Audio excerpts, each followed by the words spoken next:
What is the sex education like in the states that have banned abortion? This is 7 things I wish I knew about sex in high school. Number 1, blue balls is not a big deal. Sex ed basics everyone should know. Sex is meant to be fun. It is totally normal to not feel pleasure from penetrative sex. You're gonna get syphilis, you're gonna get gonorrhea, like herpes. When we were young teens, we're like, yeah, they're doing it right. Exactly. We were like, okay, this is great. We didn't even know anything. The parents are like, it should be done in schools. Schools are like, it should be done at home. At home. The law is like, it shouldn't be done at all. Like, So I don't now know. it's on TikTok. Bitch, what I was trying to say is this situation got me so wet and so dry at the same time. Exactly.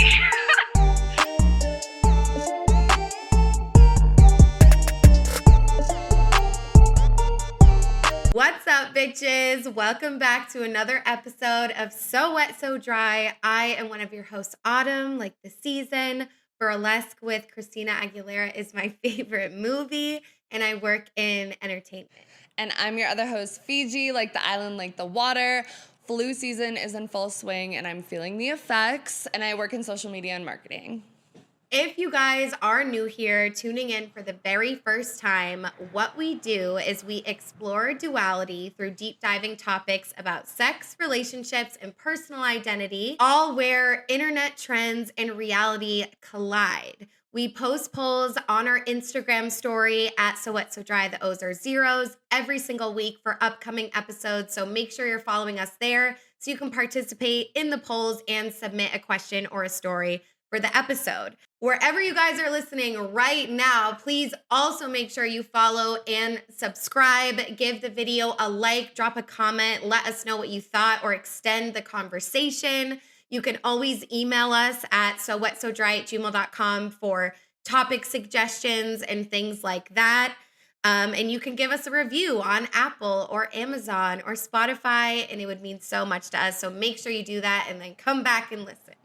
Yes, and today we are talking about sex education in schools. Why the fuck is it so bad? We're gonna talk a little bit about the celibacy trends, and we're also gonna get a little bit into Puriteens. Stay tuned to the end of every episode where we wrap up with what we're wet, dry, and still a little bit confused about the topic, because it is okay to be confused and keep learning. So guys, we decided to pick this topic because I have gotten censored on social media quite a bit. Our TikTok has also gotten censored on social media quite a bit because we are a sex, relationships, and personal identity fucking podcast. And I had posted a story like talking about it because first of all, I got banned from monetization. I got banned from live, all of these things. When it was literally just like pictures of myself that they deemed too sexual. And then in the caption, I had episode names, like ridiculous. So I wanted to like look into it a little bit more, talk about why the education system is so bad, and then also get into the need that we have for these types of education on social media since there is such a lack in schools. Yeah, and if I could just add to another reason is because we always talk about when researching for episodes, a lot of the articles are under a paywall. Yes. And so it's like even more than that, it's like hard to access the type of information if it is there. Yeah. So all of that has inspired this moment. And y'all are also really passionate about this. We do want to say that we got the most stories and submissions maybe ever. Yeah, for this episode. I rarely get many on my personal, and even mine popped off. Yes. So I knew Fiji's was going to be a lot. So thank you so much for submitting, and we hear you that this is definitely a necessary topic for us to cover. Yes. And this episode is primarily focused, almost all focused on America, because that's where we grew up, that's where we went to school. I couldn't do research on all of it, but I know a lot of you guys are in other countries. So please comment below throughout this episode if anything stuck with you or your experiences in sex and relationships education in another country. We definitely want to hear it. We do also want to give trigger warnings for this episode.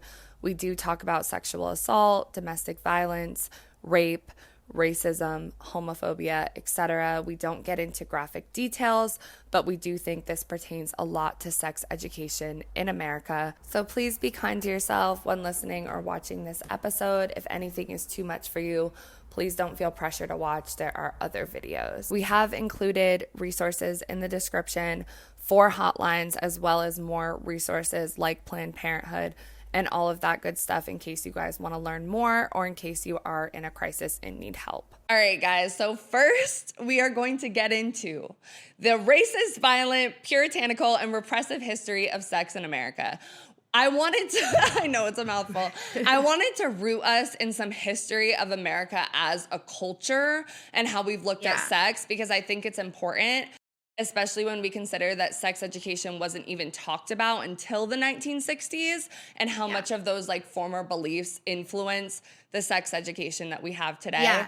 And So, like my mom was born in the 1960s. right, exactly. Same, 69, I think. Okay. So we're going to start off with a history lesson. Bear with us. It will get a little bit more interesting after this. But some of y'all love history. Like some Right. people really eat this shit up. So, Right. yeah, This is let's straight do it. facts. Okay. So first we have from this article by Lisa Wade. She has a PhD. It's called Before Love, Puritan Beliefs About Sex and Marriage.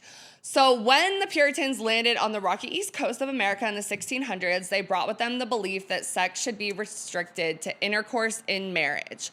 All non-marital and non-reproductive sexual activities were forbidden, including pre- and extramarital sex, homosexual sex, masturbation, and oral or anal sex, even if married. Yeah, No anal? Yeah, no anal, no oral, even if you're fucking married. Like, what? And then violations of the rules were punished by fines, okay? There were laws about this shit. Whipping and public shaming. Mm-hmm. Remember Scarlet Letters? Letter. Yep, exactly. Wait, what was that Ostracism. actual book called? I love The Scarlet Letter. I love it was that just book. called that. Yeah, The Scarlet okay. Letter. Yeah, and then there's Easy A, where she wore the A. Right, Yep. right. Ostracism and even death. Wow. And then it says, this is like funny and kind of sarcastic, like colonizing the US was obviously a dangerous job and lots of people were dying from exposure, starvation, illness, and war. So babies replenished the labor supply, motivating the Puritans to channel the sex drive towards the one sexual activity that made babies, intercourse. So the only time it was like okay to really be sexual was when you were creating a new labor force, which is so fucked up.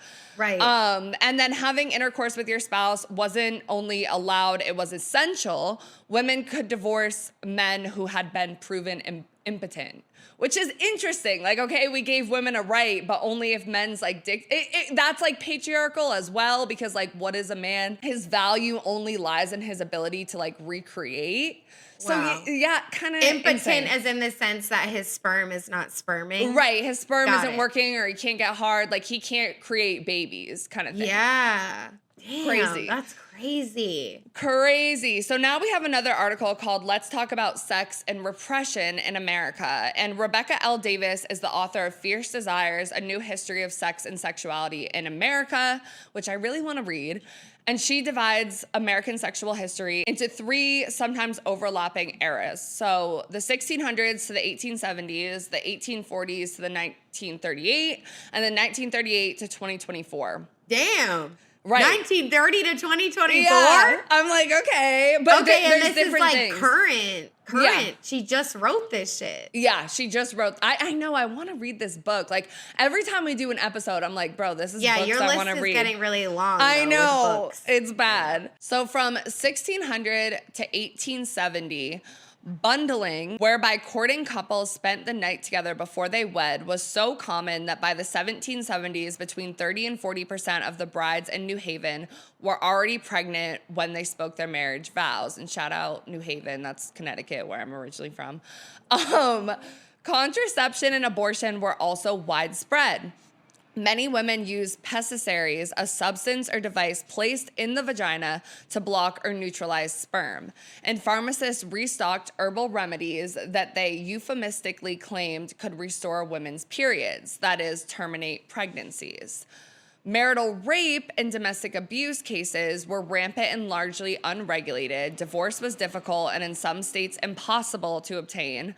And a wife was not legally entitled to live separately from her husband or even to enter into contracts on her own. Sexual abuse was also one of the most pervasive and abdominal features of slavery. Sexual propriety was heavily racialized from the country's inception. In the 17th century, correct sexual behavior became an essential means of distinguishing Christian from heathen and civilized from savage, which is really fucked up. Formerly, women as a whole were also cast as lustful and licentious. Now, white women were reimagined as fragile and infantile, and their alleged innocence served to distinguish them from black women, who were derided as bestial and promiscuous, and black men who were stigmatized as predatory. These stereotypes were also used to justify atrocities.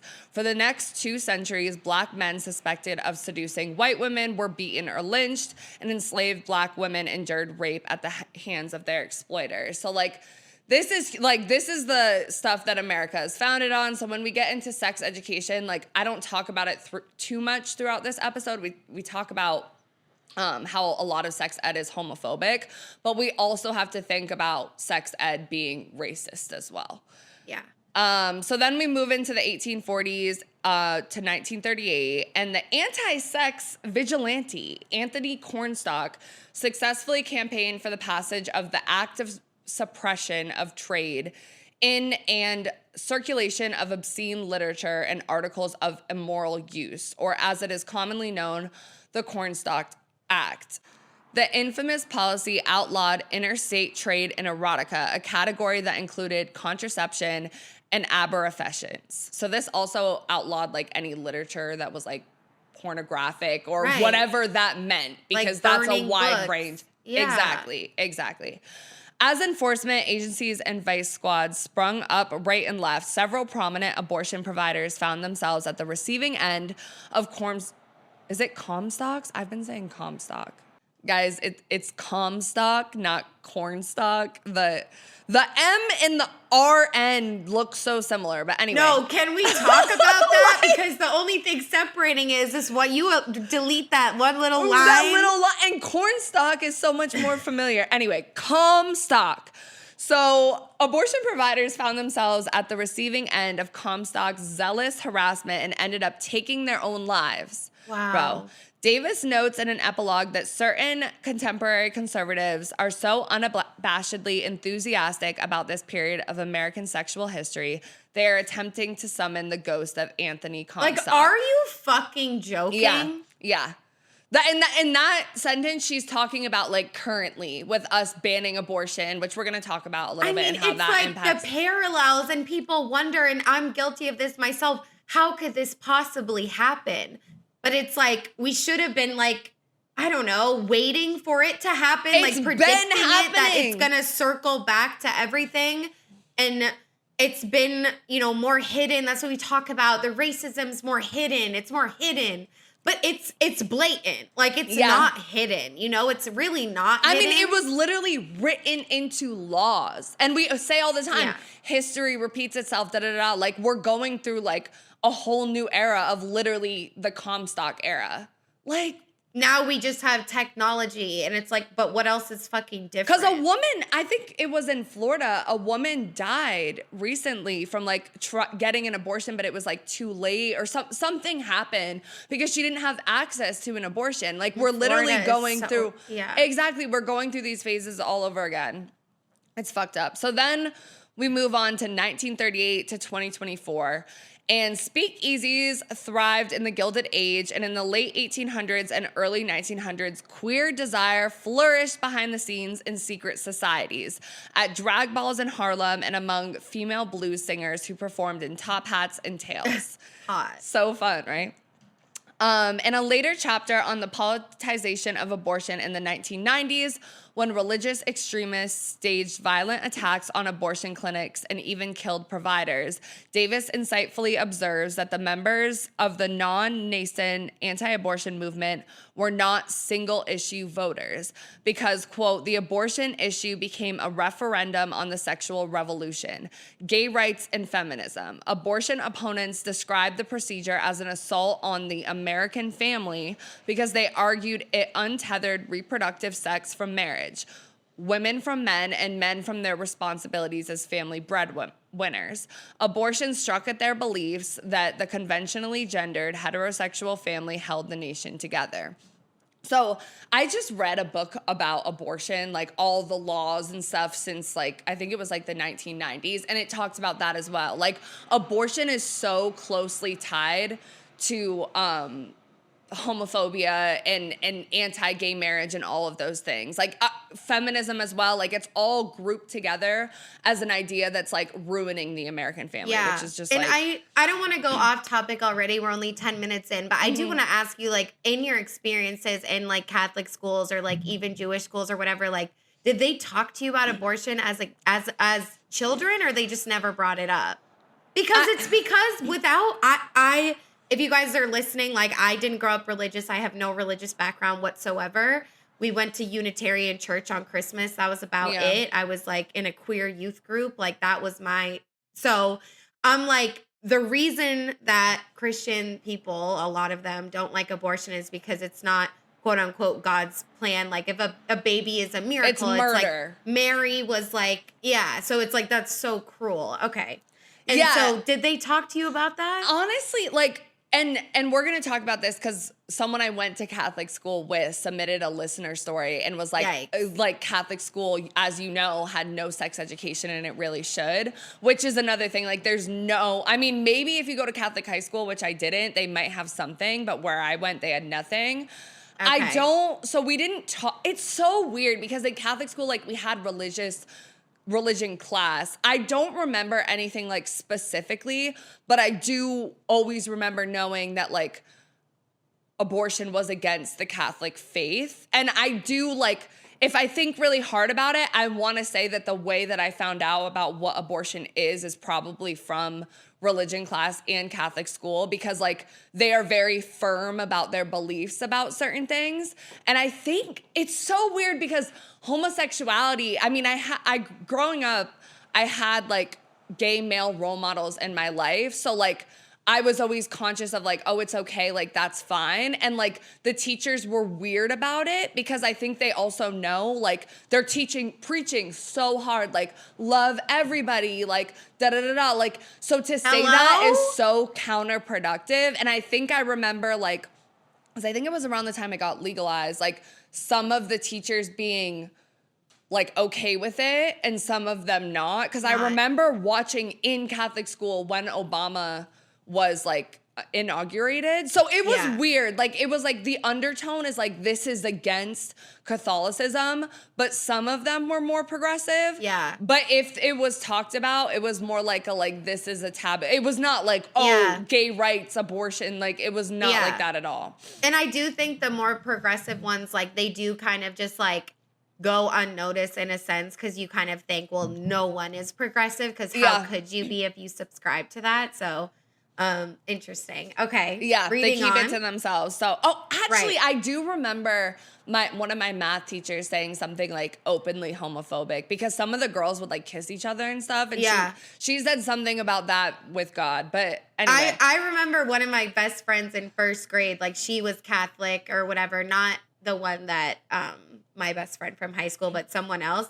And I was like, I remember like as a little girl in first grade, I said like, do you know that like Catholic people don't support gay marriage? Like I have 2 moms. And she was like, oh, I didn't know that. And I'm like in first grade, like I always knew. I literally thought like Christian, all this shit like equals they hate gay people. And that's the interesting thing That's too. what I thought. I remember when I went to public school, there were a good amount of people in my school who went to Catholic like church because it's like Italian, it's Irish, like there's a lot of Catholics there. But they went to like catechism or like CCD where they took like classes about that Yeah. type of stuff, but it was never like, I feel like there was a big difference in understanding religion and Catholicism and like views if you were in school versus if you just went to Sunday class or you went to church. Yeah. So it's it would, if my mom wasn't gay, it would have been me, because her mom sent her to Catholic school, blah, blah, blah, Catholic school. And then like when she came out, that's when she was like, no more. But I like would have gone, like my grandmother used to be like, Jesus, Mary, and Joseph, like all through the house. like, bro, like relax. Like the Holy like- Spirit. I was actually, I know we're on such a fucking tangent right now. I know, but sorry, like, it's my fault. But last thing, I was actually on TikTok today, and I wish I remember what it was called, guys. Like, I'm not gonna look it up right now because it's on my phone and I'm recording on my phone. But this woman was talking about how, like, you know how the Bible was a bunch of like scripts essentially that they compiled into a Bible? Yeah. And they cut books out. All the books that they cut out were like about women and positioning women as equal and like praising them and stuff like that. And they were saying that's how we get like Jesus, God, and the Holy Spirit, which is a huge thing in Catholicism, which makes no sense, right? I don't because like understand Mother those three Mary, things. like God, like there's no woman anywhere. You have a fucking imaginary friend spirit that's like a flame instead of having a woman be in the top three. Like it's just, anyway. I know. It's giving non-binary. Maybe, actually, but I wish they were that progressive. Anyway, moving on, we have the Kinsey reports from 1948 to 1953, which were studies based on interviews with thousands of American men and women. Published in these enormously influential documents showed that both same-sex dalliances and premarital sex were quite common. 50% of the women surveyed said they'd engage in coitus before marriage. And per Davis, quote, the researchers calculated that 37% of American men had at least one sexual contact with another man that resulted in an orgasm. And then, then came feminism, and on its heels, the development of sex education curriculums, which conservative Christians argued were, quote, communists, taught their children to be gay, sexualized from a very young age, exposed youth to pornography, and contributed to rising teen pregnancy rates. And then they wrap up this whole article saying there's nothing more American than repression, prudishness, and bigotry. So like, cool. like, cool. bro, the religious undertones, the homophobia, the fucking racism, the sexism, like everything that's going on here is setting the grounds for like the very little sex education that we do get in America. So that's what we're going to get into next. So this article is from Planned Parenthood, which is a great resource and obviously does a lot for, you know, making sure abortions are still okay in sex shout ed out in America. Planned fucking Parenthood. Yes. Okay, so the article says until the 1960s and 70s, the goals of social hygiene and moral purity activists eclipsed broader sexual health concerns in the public health arena. Their narrow goals were to prevent sexually transmitted infections, stamp out masturbation and prostitution, and limit sexual expression to marriage. From the 60s on, support for sex ed in schools began to gain widespread support. However, beginning in the 80s, a debate began in the US between a more comprehensive approach to sex education, which provided information about sexual health, including information about contraception and abstinence-only programs. Education about sex and sexuality in U.S. schools progressed in these two divergent directions. The former was based on the belief that medically accurate and comprehensive information about sexual health would decrease risk-taking behaviors among young people. The latter was based on the erroneous belief that medically accurate, comprehensive information would increase risk-taking behaviors among young people.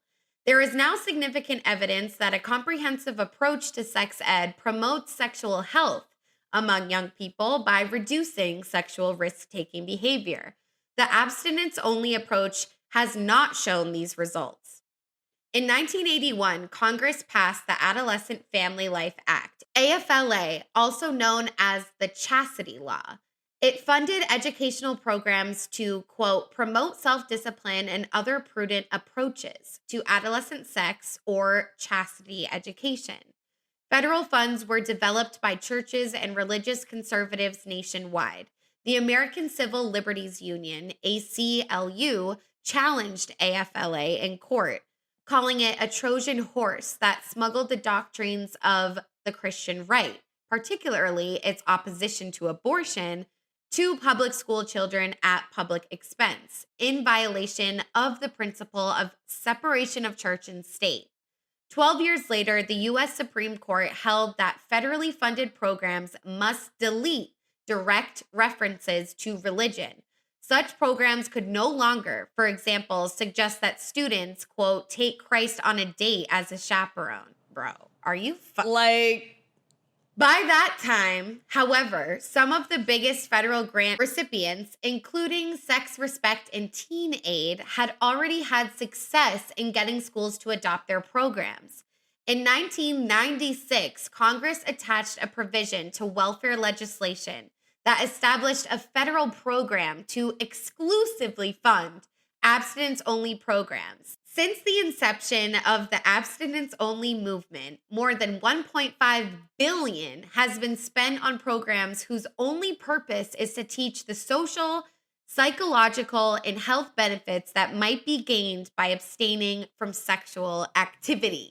Bro, it's insane. And it's like literally, okay, church and state are supposed to legally be separated, but they're obviously not. I mean, this shit was built on Christian, puritanical values, like all of that stuff. And like we see it moving in those two camps, right? Where people are like, okay, this will decrease risky sexual behavior. And people are like, okay, no, it's going to increase it and expose the youth to the option of abortion, homosexuality, whatever. And also the chastity stuff and the abstinence also makes me think of like, I watched a couple YouTube videos talking about Disney Channel and the whole purity ring era. Like, do you remember, like, Disney encouraged all of them, like the Jonas Brothers, like Miley Cyrus, Demi Lovato, like all of them to wear a purity ring. And they were like, they would talk about it in interviews and stuff. And then also teen pregnancy was a big topic, like 16 and pregnant, like all of that when we were growing up. Like, it was very... Like Jamie Lynn Spears. Like, that was, like, the biggest fucking thing to ever happen. And I remember just, like, feeling so sad when I heard the news. Like, it was like a horrible thing. And it's not a horrible thing. Yeah, because you think, and it's like the idea of like babies having babies and like, you know, missing out on the rest of your life because you get pregnant and all of that stuff. It's like, in some senses, it is sad when like women get pregnant younger and don't have the resources and then like have to go back and get their GED and all of that stuff. But like, it is still like, it's not the end of the fucking world. And they were over exaggerating as fuck the rates to which teens were getting pregnant. Yeah. So it's like, all of it was like kind of a media ploy to just be like, oh, this is the reason why we should move back to more of the Christian right and not promote this type of stuff. But it's like, no, because no one had the skills. And it's like the most basic thing about teenagers is like they do the opposite of what you tell them. Right. So it's like, that's like, everyone knows that. Like, that's how it feels to be one. Like, you do want to rebel because like you're finally old enough to have some agency, like not a lot. Yeah. But yeah, our culture loves to watch teen pregnancy unfold. Oh, yeah. Like, look at Teen Mom. Like, Teen it's like Mom, a whole 16 fucking and thing. Pregnant, Secret Life of the American Teenager. Like, there was so many shows. I love that show. Me too. I love like, that exactly. fucking show. Like, yeah. But it reminds me of also like, because think about it, like the sex ed, and we're gonna talk about our experiences with sex ed, but like it was not good, and it was not like, okay, like this is your body, this is fine, like this is whatever. It was very much like, you're gonna get syphilis, you're gonna get gonorrhea, like herpes, all of that stuff.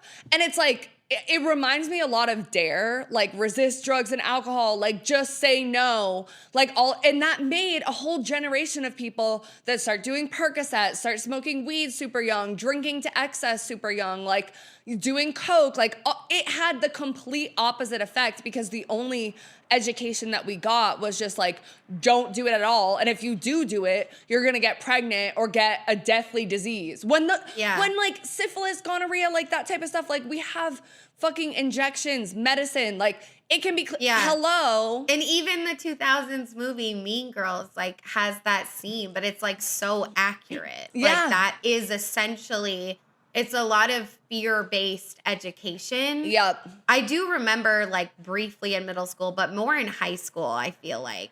But should we just get into that discussion question? Talk about, your experience with sex ed in school. I mean, it's like, I know, it's like the period talk happened when we were in 5th grade. Like, we all went in there. Oh, really? I don't remember shit. 5th grade? Oh, Yeah. wow. Okay. I I have was to in hear- Catholic school still, so that probably It's did it. different. Yeah, I went to a public school in a town in Massachusetts for anyone that cares. I mean, I guess that's like a little bit of context. Like, I didn't live in Iowa or some shit. Yeah. And like there was a lot of options like for elementary school, and I did go to the most liberal leaning school. Like, it was That's still good. bad, but like my school had the most like representation out of any school. Good. Even though it was still low. So we had that, I guess, but yeah, I don't really remember that. Middle school, don't really remember shit. I remember just like laughing and feeling awkward. But I remember high school health class was a lot about how like babies are made. Like, it's just like, this is how the sperm, like, it's about that. Like, you learn about the biology. But I don't remember ever being like, this is what an STI is. Like, we Really? probably Okay. did. But, like, I just, like, tuned it out. Like, I definitely didn't really pay that much attention in school, to be honest with you. And I was queer. So I remember just kind of thinking, like, oh, I don't need to listen to this. Like, we were just saying, like, when I was younger, I really didn't know about sexual fluidity. So once I came out, I thought, like, I was good. Like, I wouldn't have to deal with that ever again. So I don't know. I really don't remember much, to be honest with you. But there wasn't anything about LGBTQ because I would have remembered that. But there wasn't. It was a lot about just how babies are made, like, wear a condom. Like, they would always say, like, condoms are only 99.99% accurate. The only way to avoid getting pregnant is abstinence. I remember that. Yeah. Okay. Yeah. That's it, bro. Like, we did definitely not in 5th grade. Like, I remember learning about a period because we were in 4th grade, I think, in the bathroom, and like someone didn't flush the toilet and there was like blood, and one of my like friends' classmates was like, oh my God, it's like Satan in the toilet, like whatever. And then like someone's older sister like told us what a period was because we were like freaking out at recess. Like, that's how I learned about what a period was. But there was no sort of sex ed whatsoever. And then I started going to public school in 7th grade. And I don't remember if it was just 7th or 8th grade, but we had a teacher for sex ed that was objectively like kind of hot. Like, I remember all the boys had a crush on her, and her husband taught in the room next to us. He taught like computer ed, and we would always say it was ironic because he was like a creep. Like, when we would be typing on the computer, like, he would come up behind everyone and like rub their shoulders. Like, he was like a certified weirdo. Yeah, everyone would say he was a pedophile. And in her class, all I remember was just like gonorrhea, herpes, AIDS. Like, I remember them like showing us like just talking about like the super bad effects of it. That's the only thing I really remember taking away. Right. And I think they watched like a birth video, like a woman giving birth, but I don't think I was either like left or like I wasn't in school that day, but I remember people like talking about it. And then in high school, we had like a much older woman that was our teacher. It was only 1 year, freshman year. And I don't remember much about it at all, except I do remember looking at a diagram of a penis and talking about like the testes and the balls. Right, exactly. But not a vagina. And I also remember her demonstrating how to put a condom on, like on a fucking banana. Which is insane. And that's so like sexually explicit. Yeah, and then I do think I remember like a brief conversation about like nudes and sexting because that was like an epidemic then, and like her just being like, it's out there forever, like da da da da, like. But I don't really remember anything else besides that. And I do also want to say, when I was doing this research, people were talking about how consent is kind of supposed to be taught from when you're a really young age, like when you're in like kindergarten and stuff, like, oh, this is Nothing like on that. my stuff, like don't touch my toys, like don't hug me like unless you ask, like that type of stuff. And I was thinking like, because I went to Catholic school where it was like very much like you give of yourself, like you give to the poor, like you love everyone, like God is the most important, like it was like you weren't really taught boundaries or like standing up for yourself as much. So I know like the idea of like respect in terms of like sharing, like I remember them talking about that. But I feel like religious school was very not like, we didn't talk about consent that much at all. Yeah. Yeah, I don't remember consent being a part of the conversation at all either. Like that just wasn't a part of it. And I just remember it's like if you get an STI, it's like your life is kind of over. Same way if you get pregnant, your life is over. Yeah. It's so much fear-based. And then I remember like when we were about to go into college, it wasn't like health or sex ed or anything, maybe just like teachers and parents and overarching whatever, talking about like how many women would get sexually assaulted and raped on college campuses. But it was still like a very like fear-based, like watch what you wear, like watch where you go. Like it was not, I don't think from a empowering lens of like, this is wrong and we should do something about it. It was more of like, you should be hyper aware and protect yourself and be scared, which I don't believe in as much. Like, I think we should be scared and aware and like, obviously don't be oblivious and naive. Like you should be aware of your surroundings. But like, I also think that's victim blaming too. Yeah, it's kind of hard too. Cause like my mom is a DV survivor, sexual abuse survivor, and she works in that field as a social worker. So I have known that like there's a possibility that these things could happen to me like my whole life. And like I've had conversations with her that like sometimes I do think it was kind of too much. Like I was very, very, very scared. Yeah. And then it's like, knock on wood, like thank God like nothing's ever happened to me. And then I wanted to be a stripper, like I wasn't scared anymore. Like I don't know. So it's hard. Like I remember the night before Emerson, me and her watched a documentary on Netflix about. I think I remember you telling me that. And I literally turned to her. I was like, Mom, is it too late to like back out? Like, I don't want to go anymore. Like that fucking documentary scared the shit out of me. But it's like, I do think unfortunately you should be a little bit scared because you need to know the reality of the world and the situation. And my roommate did get assaulted freshman year at a frat party that the whole documentary was about. And I decided to stay home that night. So it's just like, you should be a little bit scared. But sometimes I do think there is a line. Like I was like literally terrified. That. And my roommate was too. I remember her being like, and we started college in 2016, which was the time that Trump got elected, and then there were all the pussy marches, and the Me Too movement was going on too. Like so outside our door. Yeah. So then I think it did start a conversation more about like holding systems accountable and less like blame on women. Like it was more like owning who you are and like being like pussy power, like all of that stuff. But definitely leading up to it, it was much more like fear-based, like protect yourself. And like, there's no Me Too when we were in high school. Like it is a crazy thing to think about. It's like that movement is just like, because it's like now we live in the present. We're not thinking before like what had happened. And it's like that movement really was so impactful. You know? It was like right outside our door on the Boston Common, like all the time. And it wasn't perfect, you know, but like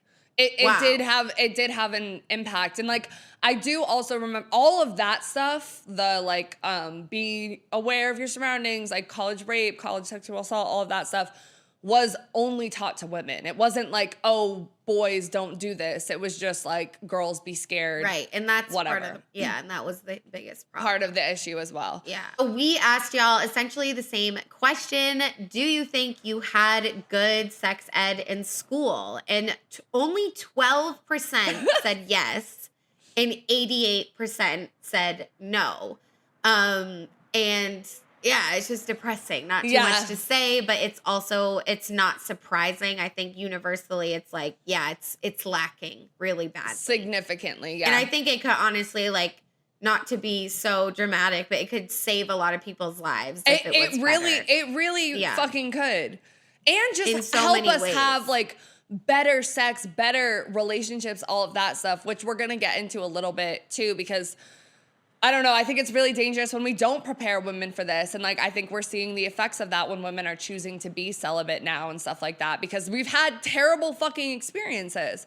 Yeah. Anyway, so more from Planned Parenthood. These are just some facts. 37 states have laws requiring that abstinence is included in sex ed, and only 18 states require educators to also share information about birth control, which was not, I don't remember that being at all part. Actually, I remember talking about like condoms and female condoms, which, do you remember that? Yeah, I'm like trying to think. I'm like, damn, bitch, you should have been paying attention more, because you're going to have a podcast 10 years later and want to talk about it. But I mean, granted, the students like definitely not like IUDs and like, no, we didn't talk about birth control. Yeah, I don't think, or the effects or like your body, like I don't remember any of hell that. no. At all. But I do, like how you were saying I didn't pay attention, like I think it's also like kids like joke, like I remember the teacher trying to talk and kids just laughing. It's almost like embarrassing if you're actually listening at that time. Right, but it's also the way it's taught, unless you have a really good sex ed teacher, like it's talked about so uncomfortably. Yeah. And people do listen to hot people more, like honestly, right. Hot especially people or kids. like interesting people that try to like talk to Gen Not like Z. an old ass man being like, you know, don't fuck. Like, I don't know. Exactly. Shit. Sometimes state and local requirements on sex ed are helpful. For example, 18 states require instruction to be medically accurate, which is like all 50 states. Like, what do you mean? We're providing non-medically accurate information? Okay. And then 26 states in the District of Columbia require that it be age appropriate, which also, what does that even what mean? does that mean? What the fuck does that mean? And then according to PBS.org, 17 states provide abstinence-only education. Most of them are in the South. That's terrifying. Fucking insane. Like, that's so harmful. Like, bro. Not everyone is going to be dangerous. a Jesus warrior and live that way. It's like, dangerous. Please. And I it's like, know. you should have the option to choose. Like, if that is your faith and that's what you believe, like, okay, great. But you should have the option. You should be aware. And y'all get, like, that's why it's giving cult. Like, how do you not see that? Like, you're literally warping the minds of young children to lean a certain way. They don't have, like, it's horrible. And then it also is like victim blaming when we talk about like sexual assault and rape as well. Because if people only are like abstinence, like I have to wait until marriage, like whatever, and then something happens to them, they're gonna feel, you know? So it's just, it's fucked up all around. But next we're going to get into queer sex ed, so LGBTQIA plus sex education. And what was the extent of your queer sex ed in school? In school, I don't think like there was one, to be honest. So I like learned queer sex ed stuff from my mom's like at home when I would ask questions or whatever they would answer. But in school, like genuinely like maybe there was something like they had an LGBTQ plus like group and there was like 6 people in it and I was like one of them. Mm-hmm. And then like, so I feel like there was that, but they were never talking about like lesbian sex and gay male. Like, no, they weren't. And trans, like, no, nothing. No, they didn't even talk about gay and lesbian. They weren't going to talk about trans or non-binary or anything like that. Yeah, mine, nothing. The only thing I can kind of think of is like HIV and AIDS. Like when we talked about that, like there might have been a mention of gay people. They leave that, they put that in there for sure. Gay, bad, HIV. Like literally. Literally. Like, but that was yes, it's real, but like, you know, to an extent, it's like the epidemic and everything, but it's like. But it shouldn't be the only mention. Because then again, you're just like scared, like, and you're stigmatizing gay, you're gonna get AIDS and you're gonna die. Right, exactly. It's stigmatizing it if that's the only time you mention it. So we asked you guys, did your school's sex ed include LGBTQ plus inclusive topics? And only 2% of you guys said yes. 83% said no, and 15% said sort of, but it was limited. So it's like, bro. And like, in this case, I don't think nothing is better than. Like, something is better than nothing because the limited stuff was detrimental as well. And it can be homophobic too. It's like, Dude. yeah, you can think like, oh, they did cover it, but it was homophobic. And what they were way like was it forced delivered? to, and they hated it. They skipped over it. I know it's like a lot of this falls on teachers and curriculum, and it's a lot of pressure, but it's so important. Like, and then you think about mental health with kids and gay kids and this and that, and it's just like this. That's why it's important. And you got to think too, both of us like grew up north in some of the most liberal, like always vote blue states. Like, And it's still bad. and it's still fucking bad. Like now being in the South, I'm like, there's literal laws trying to prevent this stuff, which we're going to get into too. It's so fucked up. But some facts on queer sex ed. Only 10 states require discussion of LGBTQ plus identities and relationships to be inclusive and affirming. 6 southern states either prohibit sex educators from discussing or even answering questions about LGBTQ plus identities and relationships, or actually require sex educators to frame LGBTQ plus identities and relationships negatively. 39 states and the District of Columbia require that HIV and or sex education is covered in school. So like I said, like it makes more sense for HIV and AIDS to be covered, but usually that's the only mention. Yeah. And then we also have this study, this 2019 National School Climate Survey was conducted by GLESN, and it included 16,713 students between the ages of 13 and 21 from all 50 states, Puerto Rico, American Samoa, and Guam. Damn. 70% of the students were white, 40% were cis female, and 40% identified as gay or lesbian. Only 8.2% of the students reported receiving LGBTQ inclusive sex ed. 24% of LGBTQ plus students have never received any school-based sex education, and 53% of sex ed without LGBT or trans non-binary topics. So obviously we're not covering LGBTQ plus topics at all. And then I also just wanted to say that currently about 42% of 15 to 19-year-olds who are unmarried have engaged in sex at least once on a monthly basis. About 25% are sexually active. So I think that is like less than we would assume. Like sometimes we're like, oh, everybody's fucking, and you feel like that when you're in school, like as a teenager. Yeah. You're like, oh my God, like I need to be doing more. Everyone's a liar. Yeah, so it is like less that at least feel comfortable reporting it. And this study was also way earlier because they were talking about Facebook being like the #1 social media platform. Like this is from a different Back study. when, Right. yeah. So like I don't know, because we're gonna get into how Gen Z can lean Puritan and like celibate. But still, like, they are sexually active. Like, these are things that we should be fucking covering. So next, we asked you guys, what do you think is the biggest thing missing in sex education? And we got so many listener stories, so we're just going to read them back and forth. The first one says, anything pertaining to women, health, safety, pleasure, etc. Someone said, I think it's okay to tell kids that sex is part of nature and it's normal to feel urges to do it. Female anatomy / pleasure and LGBTQIA plus inclusion. And female anatomy, like we kind of talked about that in our ovulation episode last week. So definitely check that one out, guys, because we do not talk about ovulation fucking at all in sex ed, at least that I remember. No, hell no. And pleasure is huge. Like I wish. Yeah, right. That would be fucking nice. That would be nice. Pleasure. What it's forget supposed about to it. feel like. Hello. Yeah.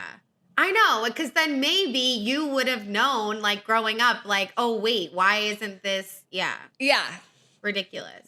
The orgasm gap, etc. Okay.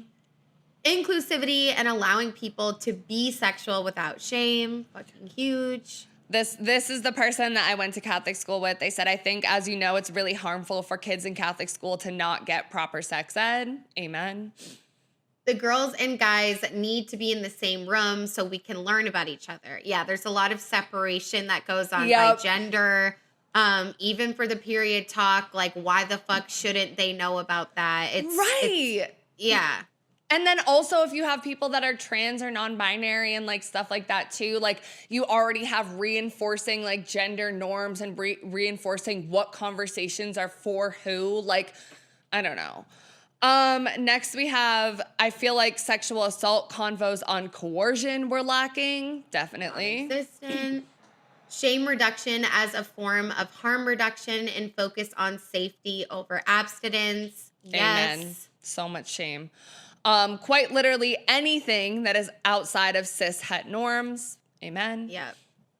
Reality, LOL. It's all medical and people stigmatize health. It should be approached as part of life. Yeah, it's like almost leaning in the medical direction, like takes away the reality of it. Like, yes, we should know medically about these things and biologically, but what about feelings and like the human experiences and urges and shame and normality? Like, that's not talked like about. pleasure, emotions. And that's the thing, like originally when I started this, like I wanted to group relationships into the episode as well, because we say all the time on this fucking podcast, there should be relationships education, like friendship relationships, working relationships, like fucking romantic relationships, like what's okay, what's not, like manipulation, like all of those things.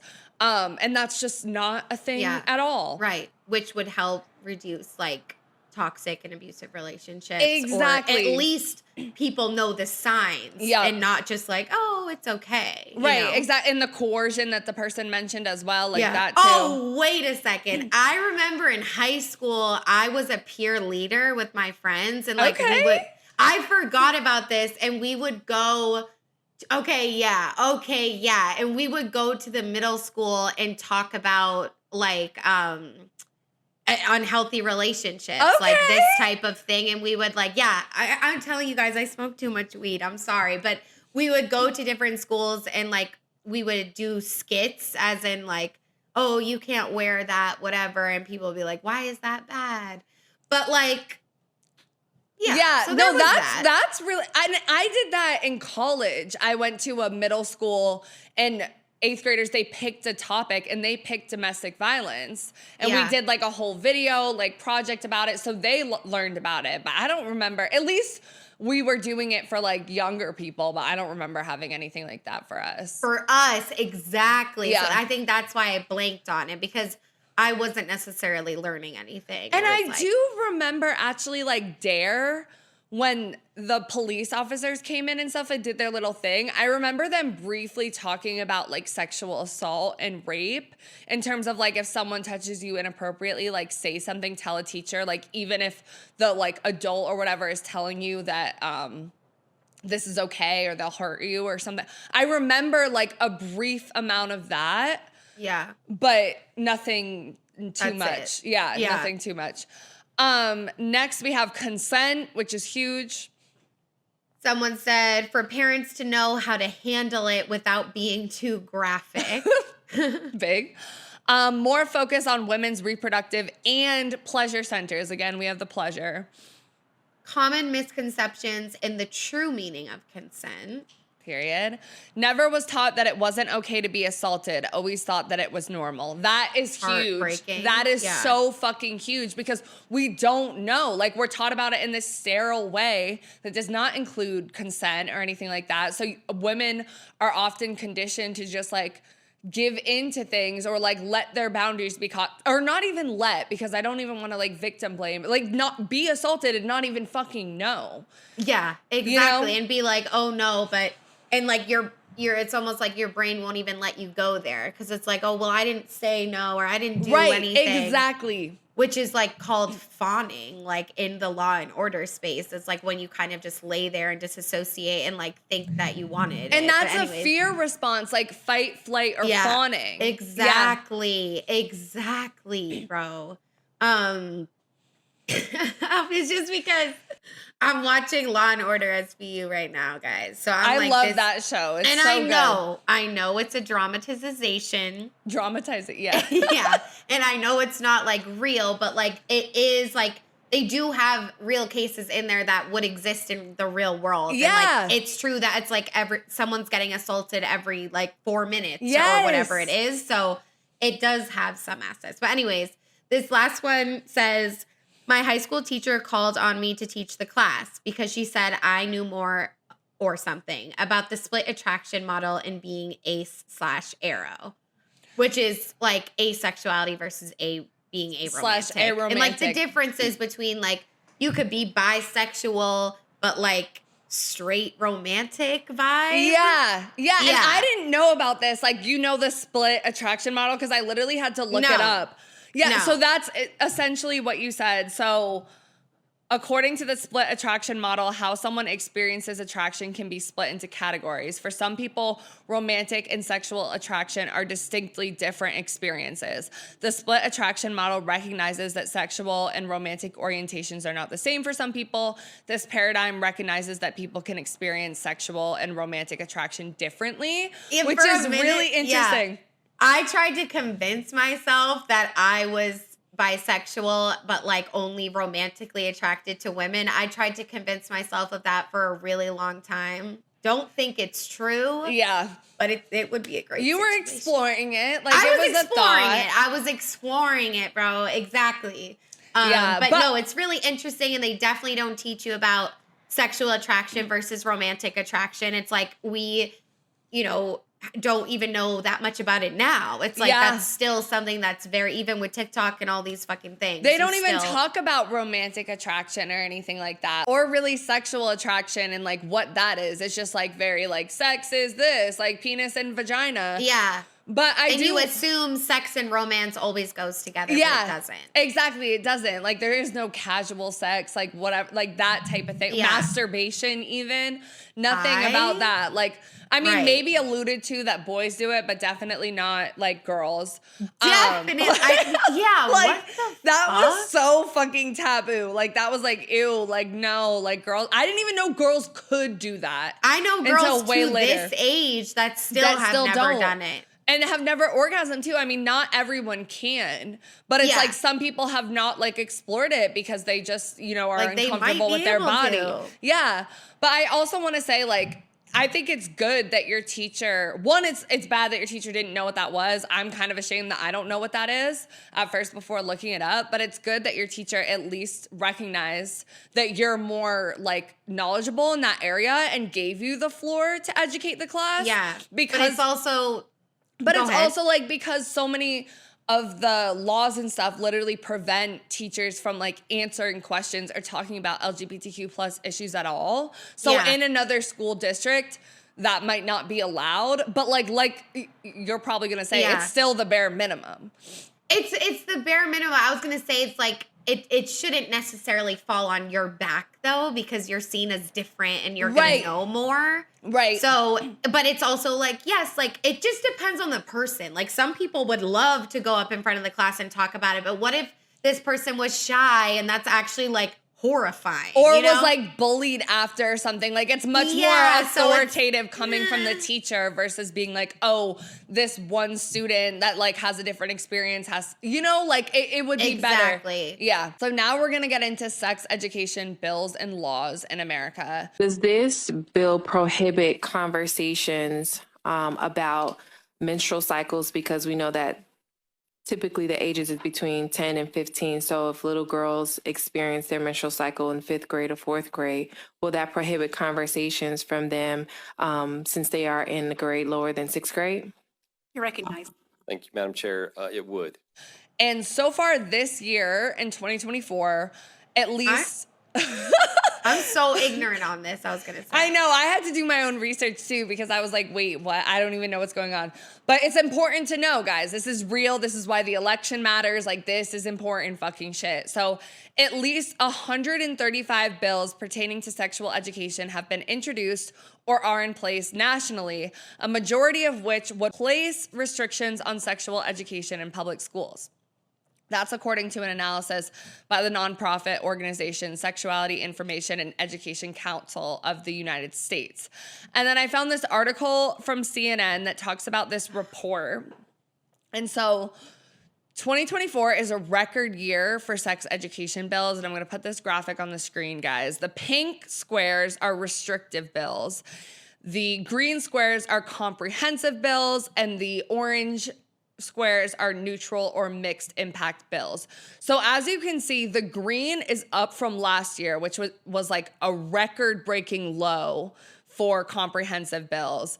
And the restrictive bills is slightly less than 2023, but we have a lot of like way more than 2018. Like 2018, there was like one little line of restrictive bills, and now we've got like at least 2 or 3 more lines of the restrictive bills than the comprehensive. So restrictive sex education bills include proposals that would ban sexual orientation or gender identity discussions, remove instruction on contraception, or emphasize abstinence in sex education curricula. Comprehensive bills include measures that would ensure sex education is culturally or LGBTQ inclusive, cover topics such as consent, or include information on menstrual health. It's kind of crazy looking at the difference between 2018 because Yes. like there were so much green, which was the comprehensive Yes. ones. Like, and it's not like I don't know. It's like, how could it possibly be getting worse? But it is getting worse, you know? And yeah, it's really scary. And I feel like it's not like voter apathy, but like sometimes it's like is it like a privilege to like not like look this up and know it because you're not, but it's like, we're not in school anymore. So it's like, I don't give a fuck. Like I do give a fuck, but I'm not like looking it up like this. And I feel like in the past, for 12 years? 10, 12. Since Yeah. like Donald Trump became president, there was like an uproar of people like being politically active because they were like, look what happened.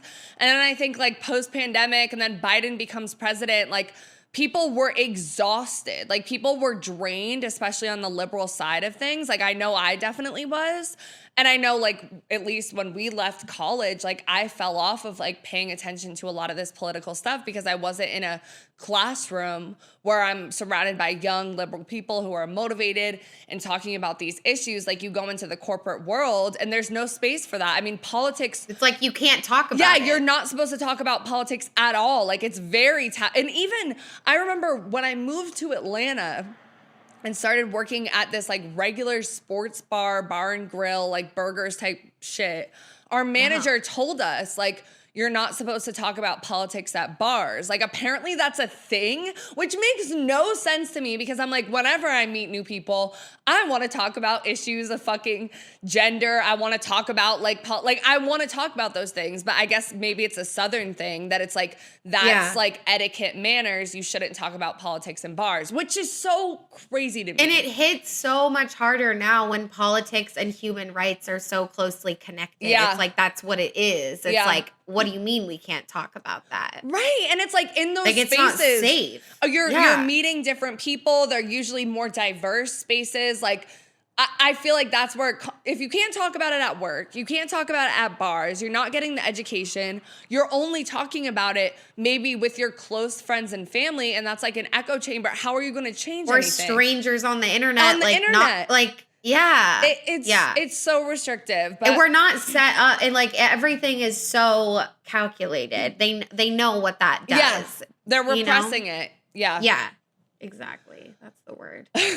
Okay, so next we have sex education bills have become more restrictive since the Dobbs ruling. And if you guys don't know, the Dobbs ruling overturned Roe v. Wade.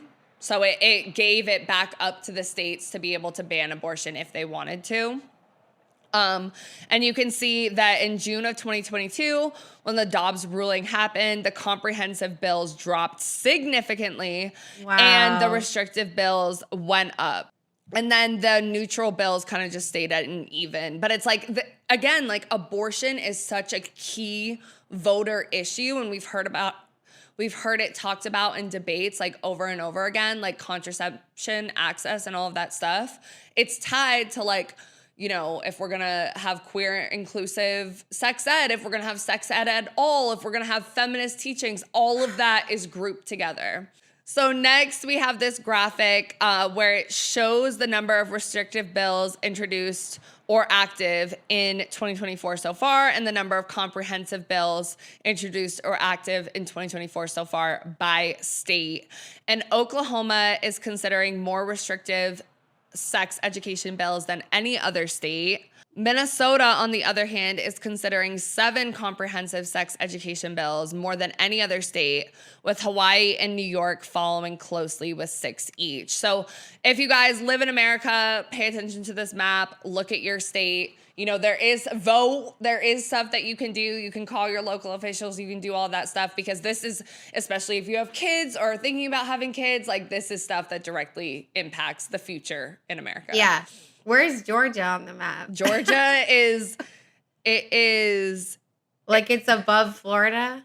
Yeah, it's right above Florida, and it does have more. Oh no, it has more restrictive bills than comprehensive bills. Yeah, it has both, so it looks like it has both.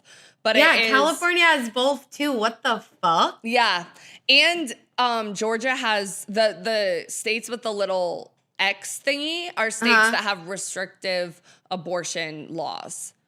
So, you know, obviously Georgia does. You've got pretty much the entire South. Like Tennessee, like South and North Carolina, those little bitches. Yeah, you've got all Florida. You've got Louisiana, Tennessee, South Carolina. Yeah. See you later. Yeah, bye. And it is good for us to educate ourselves and look at, you know, the map of where you live and see what state is what and what laws are what. Like, it is really important to know that. And it's also gives you perspective, like, if you travel to that place, like, what to expect and, like, where you're safe and where you're not safe. Like, it's really important for us to do that, even though it's, like, painful. And I feel like as an American, no one's really, I mean, there are people proud, but it's like, I'm not proud to be one necessarily.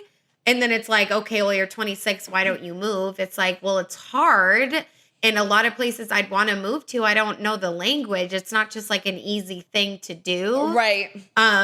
So anyways, just saying it's important for us to look at that. Yeah, and I was going to say too, especially if you live in a restrictive state or a state that has a ban on abortion, like I know I do. I think it's 6 weeks is the ban. Like, you have to get it before 6 weeks. Or maybe it's 12, but I think it's 6.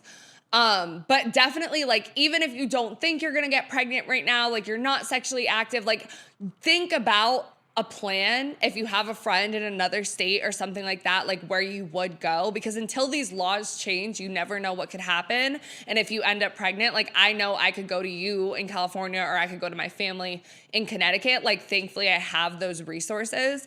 But I think especially as women, like, it sucks, but if you do get pregnant, like, you don't want to be affected by this, because women have literally died and been arrested. I mean, I think you still can be arrested. Like, there is, I think it's in Texas, there is a $10,000 reward for people who report someone who broke one of these laws. Like, isn't that fucking insane?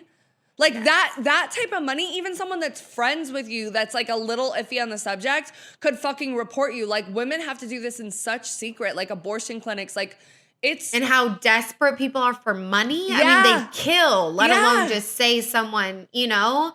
And it's like, when I got pregnant in 2021, like, I had no idea that I found out the doctor, and I was 7 weeks along. Like, I could have been fucking 12. Yeah. I had no idea. Like, it's really scary. Yeah, I was 6, mine was in 2018, but I was flying home from London. And so it was like, I didn't fucking know. Like, thank God I was in Massachusetts, in Boston, which has so many like hospitals and clinics and all of that stuff. But like, most women don't really know, because especially if you have an irregular period, like 6 weeks, like sometimes it's 6 weeks before I get my next period. Yeah, you're not going to notice a difference in your body at that point at all. No. Like, I think it's around 6 weeks where I started to have symptoms. So it's like, I don't know. I don't even remember, like, bro, that's actually so crazy. But now we're going to talk about the impact of these bills. So we found this article from PBS, and it's called "Sex Education is Under Attack by a Wave of Proposed Legislation, Advocate Warns." So Sarah C. Flowers, VP of Education at Planned Parenthood Federation of America, she says, it's really important for parents to understand that in the U.S., there is no law or national program that dictates if sex ed is going to be taught in schools and how sex ed was going to be taught in schools. We have a patchwork of sex education laws and policies across the country. So instead, decisions about sex education are left up to states and school districts. This means the quality of sex education, including the curriculum, who is teaching, and whether or not it's medically accurate, as well as whether or not you receive it at all of that depends on where you live and who makes decisions about sex ed in your area or school districts. Sex education is under attack, and it is under attack by the same groups that are trying to ban books, stop trans youth from being able to play sports or use the bathroom that they need, and the same groups that are trying to ban teaching accurate history. The bans are all connected, and which tells us that these groups are actually working to exert power and control over our kids. They are not trying to keep kids safe and healthy. And it's just so crazy. It's like what we were saying at the beginning about religious schools, and it's like ingraining all these things into kids. It's like so dangerous because you're at the most impressionable point that you're ever going to be at your life. And it's almost like unchangeable, like to some people, depending on how bad of the bubble that you're in. The shame and the ways it leaks it's like into no your one subconscious. cares about humanity. Yeah. Like no one cares who that little girl or little boy or little person is going to grow up to be. They just want to shape them now to, it's like, okay. Yeah. Reading more. Parents can do something about these bans. You can start by finding out what's currently taught in your kid's school. And if it's not sufficient, ask for better. Now, we did mention that there are people who live in states and communities where sex education is not permitted to be taught in schools. And I do want to say, my mom, I've said this on the podcast before, but when I was in elementary school, she like all of the family books in the library were all like straight white people. So she came in and brought like people of color queer books and like put Shout those out to bitches your on mom. display, bro. And like now I would be like running through the hallways, look what my mom's doing. But back then I was like, You oh my were God, nobody embarrassed. know that was my mom. Like, oh my God. Like my family is now on display in the library. Because it was like the general like culture to be like, oh no, that's taboo. Like you shouldn't do that. Like when gay was thrown around as an insult, like all the time. Exactly, dude. Do you remember that like iconic like Lizzie McGuire commercial where it's like, don't say that, so gay? Yeah. Like something. Yeah, that was revolutionary. But yeah, this is so important. And it's just like emphasis on these groups are trying to exert power and control, not keep kids safe and healthy. And they drive home so hard that that's all that they're doing it because we don't want them to have sex and get a disease and get pregnant and blah, blah, blah. But it's like, we all know that like education, real education and genuine education about these things will help people make better decisions. It will. And especially if we actually... Or what to do when they fuck up because they're going to. Yeah. You're a fucking especially when this is teenager. the only education that they have. Like they're gonna like completely ignore all of that and be like, oh, let's just do this. Like dare, drugs, resist, whatever. Right. But another thing I want to say is like throughout all of this, you get like consistent just moral panics and like fear-based shit like we've been talking about. And that's why I wanted to bring in like the puritanical stuff in the beginning, because the Puritans were so against pleasure in any form.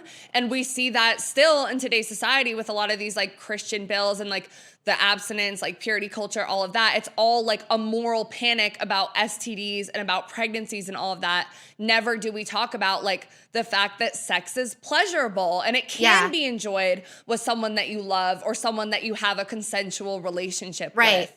Like no, sex is just about procreation and making babies and having them be Christian too. Like that's all. And that's the only reason you do it. Like at the beginning when the Puritans, the labor like, force. Yeah. And it's that's like capitalistic.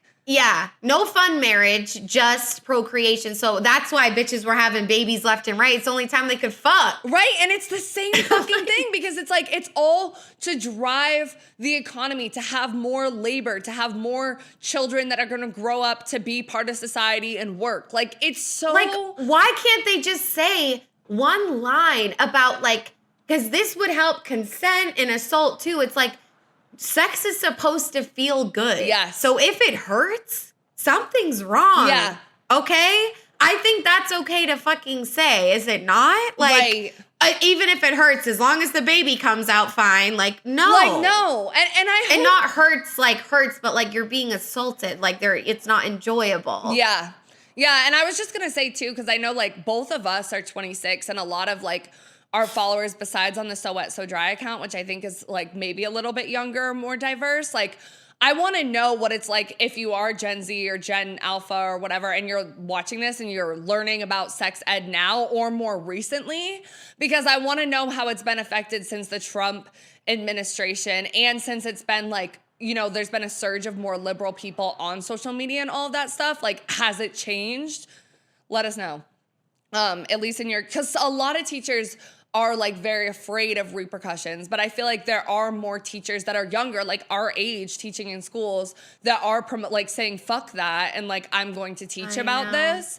Yeah. You know? So And then you have like TikTok like accounts of like mothers and daughters being like, if someone touches, like, did anyone touch you here? Like, whatever. It's like, I do think, and I know like what we're about to get into is family. It's like it is evolving a little bit, but it's like, it's not translating to the school system at all. Yeah, no. You know, because it's like anyone can go to public school. So and it's like the school system is so slow to adapt. Like my mom was a teacher, like she just retired, but like they don't get new textbooks. I mean, funding, I remember when I was in high school, like they could never get fucking funding for anything. Like the tennis team was cut, the journalism, I started a school newspaper in my fucking high school. I know, like nerd. Okay, bitch. Right, but like, because journalism classes were cut and I was interested in English and literature, so I would literally stay after school, like before soccer practice, and like do a school newspaper. Then you would go to soccer? Yeah. You never left. Or do it after soccer practice. Yeah, it was fucking insane. But like literally, like in journalism, think about how important that is for like it to be in public school. Like media literacy, all of that stuff, and that's being cut. Like, so a lot of school districts, especially in small towns that don't have the funding, like that's what gets cut first, usually school stuff. Meanwhile, it all goes to the police, which makes no fucking sense. But anyway, next we're gonna get into what is sex ed at home with our parents or guardians. And so I wanna ask you, which I know a little bit, you've talked about it a little bit, but what was your sex ed like with your family?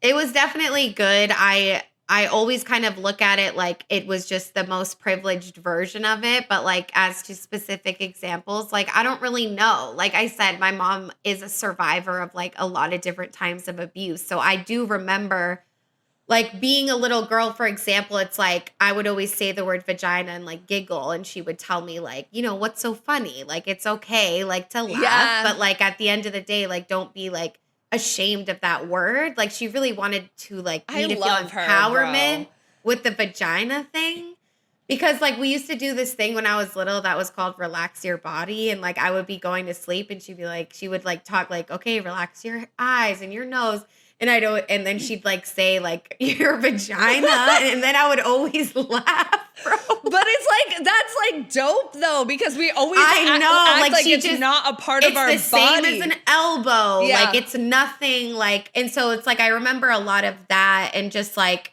it was always like, well, whoever you end up marrying or whoever you end up being with. So it was like inclusive in terms of sexuality. But I don't know, like I feel like because I came out so young, like the conversation looked a lot differently. Like I never really had like a pregnancy conversation. Yeah. Other than like her probably telling me about condoms and like birth control and stuff. But I don't know. And my dad's like, I would be like with my mom's, and then I would go to my dad's house and be there for like a week and have a completely different experience. Like my dad had me watch the movie Taken when I was like 11 years old, bro. And if y'all have seen that movie, why would an 11, 12-year-old be watching that? Yeah. Didn't tell my mom, watched it, was traumatized forever. And like, that's what his like lesson was. Bro. Is like, don't get trafficked. Like, I don't really know. And my dad was a middle school principal, like growing up. Like he worked in education. He was a principal for so long. And so he would tell me about like, you know, like nudes and like don't send them, like, essentially. And then when I did, I remember he was like, we've talked about this so much. Like, I'll never forget that. And I was like, yeah, bro, like, I'm sorry. Like, it's normal at this age. Like, but it was just like, I look back being like, it was very healthy. Like, I feel like a lot of kids look back and they had a lot of questions. Yeah. And I look back and I'm like, I didn't. Because if I did, I must have asked it and it must have been answered. So I feel extremely lucky, and like I do believe that like I want to work as like an intimacy coordinator one day in film and TV or theater, and I don't think I could have gotten to that point without my upbringing, because again, your childhood is so formative. Yes. I wasn't Googling my questions back then. That's all you and have. you felt comfortable going to your mom. Felt comfortable. Yeah, like I really did. I felt so comfortable, and like, you know, I didn't really expect my dad. Like, we don't really expect. I mean, our it's dads awkward to, with like, your dad too, but it shouldn't be. Like, it would be nice if dads played more of a role. So I was like, we'll just leave this one to mom. Yeah. So that makes sense. That's my life. Yeah, mine, I mean, was pretty, I would say Very pretty different. opposite for the most part. Yeah. I remember, like, my mom obviously talked to me about, like, periods. Like, she was pretty good about that. Like, she showed me how to put, like, a tampon in, like, because I played sports, so it was, like, pretty early when I had my period, like, I was going to wear tampons because it was, like, and there was nothing, like, she wasn't, like, it's a weird thing, like, whatever, like, tampons are fine. And then I remember, like, the only conversations about sex being my mom. I remember this specific moment at the dinner table where my mom was talking about how her dad always said that if she got pregnant when she was like a teenager, he would kick her out of the house. And so she was like, I definitely wasn't sexually active because I was terrified. And then she was like, but we wouldn't do that to you, because it was like the teen pregnancy time. And my dad was like, no, we definitely would. And then I remember they didn't really talk to, I had a boyfriend and my mom maybe tried to talk to me about sex ed stuff, but I was like, didn't want to hear it. And then I told them I had sex, lost my virginity, my boyfriend broke up with me. I told them, and they freaked the fuck out. Like, they were like, this is awful. Like, you're 15. Like, we trusted you to go to his house. Like, how dare you do? It was honestly a pretty life-changing bad experience for me, because like it was the one time I did go to them about stuff, and but after that, and they made you feel shame, feel a lot of shame. But after that, I remember, and we used a condom, but my mom was pretty quick to take me to the gynecologist and get me on birth control. So at least like she was like, well, if you are sexually active, like I want you to be on birth control. So they were good about that, but it was definitely like, you should not be having sex. And then by the time it was like more later in high school, I think that they had like resigned to the fact that like I had a boyfriend, like they knew I was going to be having sex, and at least I was on birth control, so it was fine.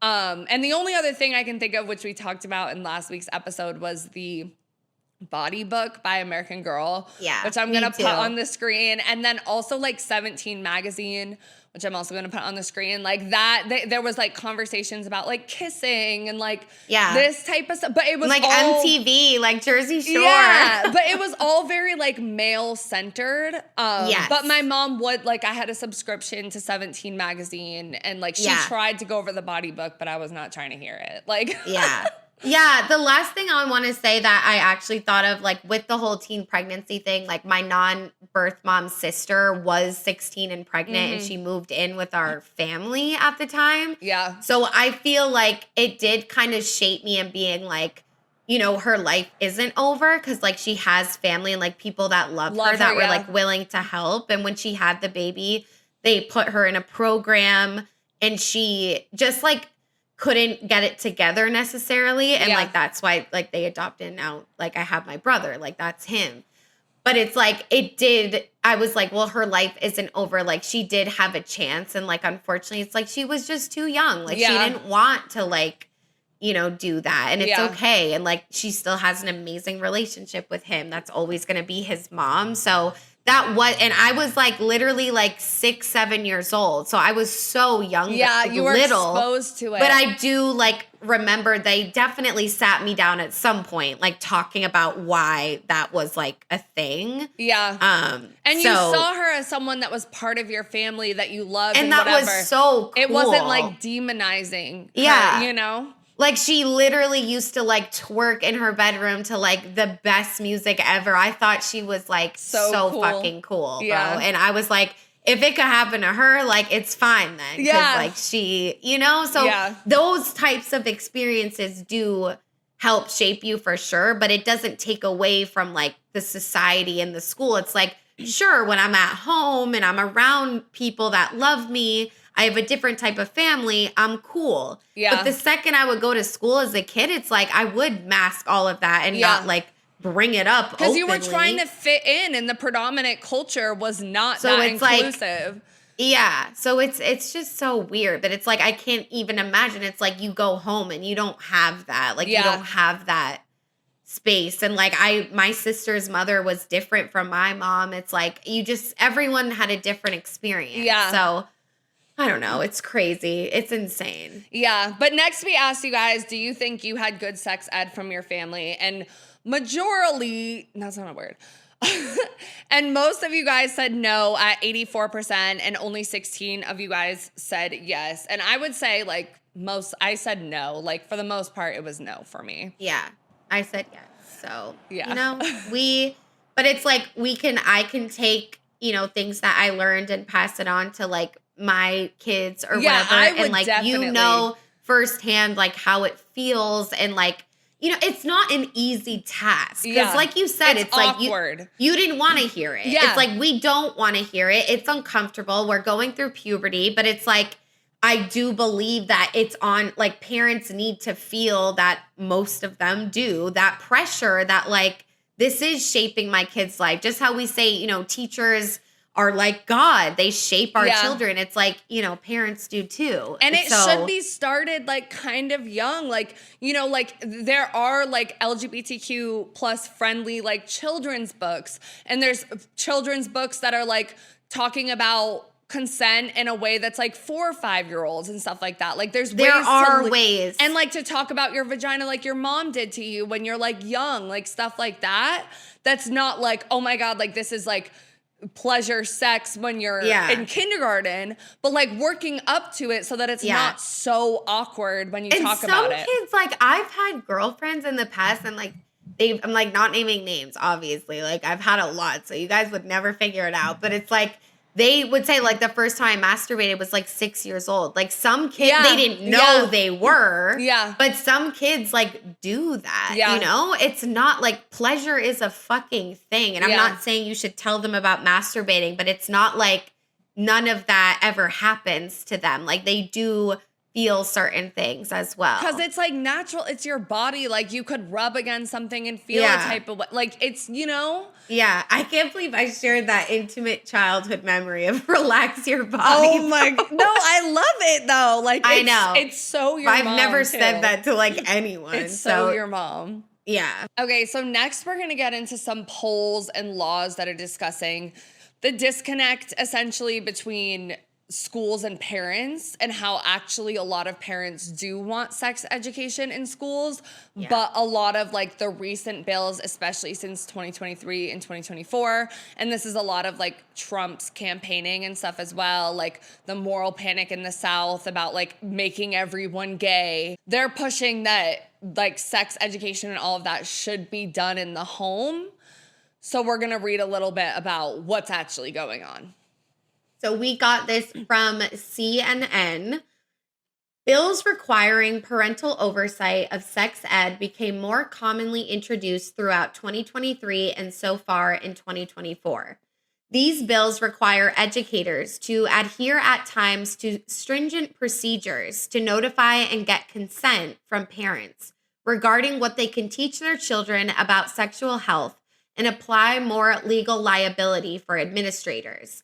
Kentucky's House Bill 304, for example, would require schools to notify parents if a student makes it known they are transgender or non-binary, and prohibit educators from providing instruction on any topic that parents have expressed via written notice, conflicts with the family's religious or moral beliefs. The bill also states parents will have the right to sue the district or school employees for violations. And I just want to say on this too, I've gotten into like vehement arguments with people in the state of Georgia, in Atlanta, about this stuff, because it is like, despite living in Midtown and how like queer the area is, there are still so many people that are like way behind on this stuff. Why it's so wrong to notify parents about their child being transgender, non-binary, queer, whatever, is because it could be violent at home. They could be abused for doing that. Like for a lot of kids, school is the only, or should be a safe space for them to express their identity. So it's like, and then also having legal repercussions for teachers, like fines and being arrested for not adhering to these things is it's just so dangerous on so many levels. And they'll never teach again, you know? Yeah. Like that's something they're gonna obey. Exactly. Yeah. And we got this from Planned Parenthood. 3 decades of national polling has shown that the vast majority of Americans, especially American parents, have long supported comprehensive, medically accurate sexuality education. The overwhelming majority of Americans have wanted their child to receive sex ed that includes a variety of subjects, including communication and coping skills, the emotional aspects of sexual relationships, sexually transmitted infections, HIV/AIDS, how to use contraception, 84%, sexual orientation, 76%, abortion, 79%, and the consequences of becoming sexually active, 94%. Only 36% of Americans have supported abstinence-only educational programs, and 56% of Americans have not believed that abstinence-only programs prevent STIs or unintended pregnancies. So a survey in 2006 of parents in North Carolina, a state that at the time mandated abstinence-only education, found that 91% of parents support sexuality education in schools, 89% supporting comprehensive sexuality education, including discussions of sexual orientation, oral sex, and anal sex. A different survey in 2007 of California parents found that regardless of educational attainment, political or religious affiliation, or place of residence, nearly 90% believed their children should have comprehensive sex ed in the classroom. A 2011 study of parents in Texas, the third most populous county in the U.S., Harris County, found that a majority support sex ed in middle school that would include abstinence messages as well as medically accurate information and instruction of the use of condoms and other kinds of contraception. Despite the desires of parents, nearly 3 out of 4 Texas school districts implement abstinence-only programs that have no evidence of effectiveness.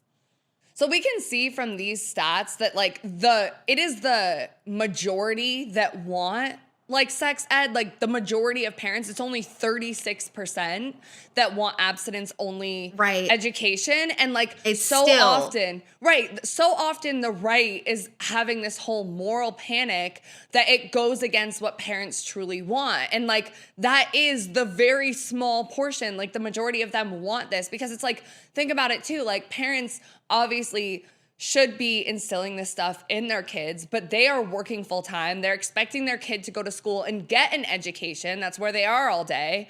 They don't always have the time to like sit down and educate them on all of these things. Like they should, sure, in the home, but it's also like, this is why kids are in school. Right. So it's just, you see this weird discrepancy going on between like reality, what we're saying is reality, whatever. Right.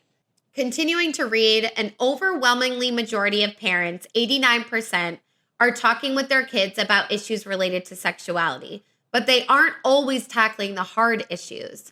A 2012 nationally representative survey of about 1,000 parents and 1,000 of their 15 to 18-year-old teens found that parents are talking to their kids about a wide range of sexuality-related topics, including relationships, 86%, and their own values about sex should or should not take place, 83%.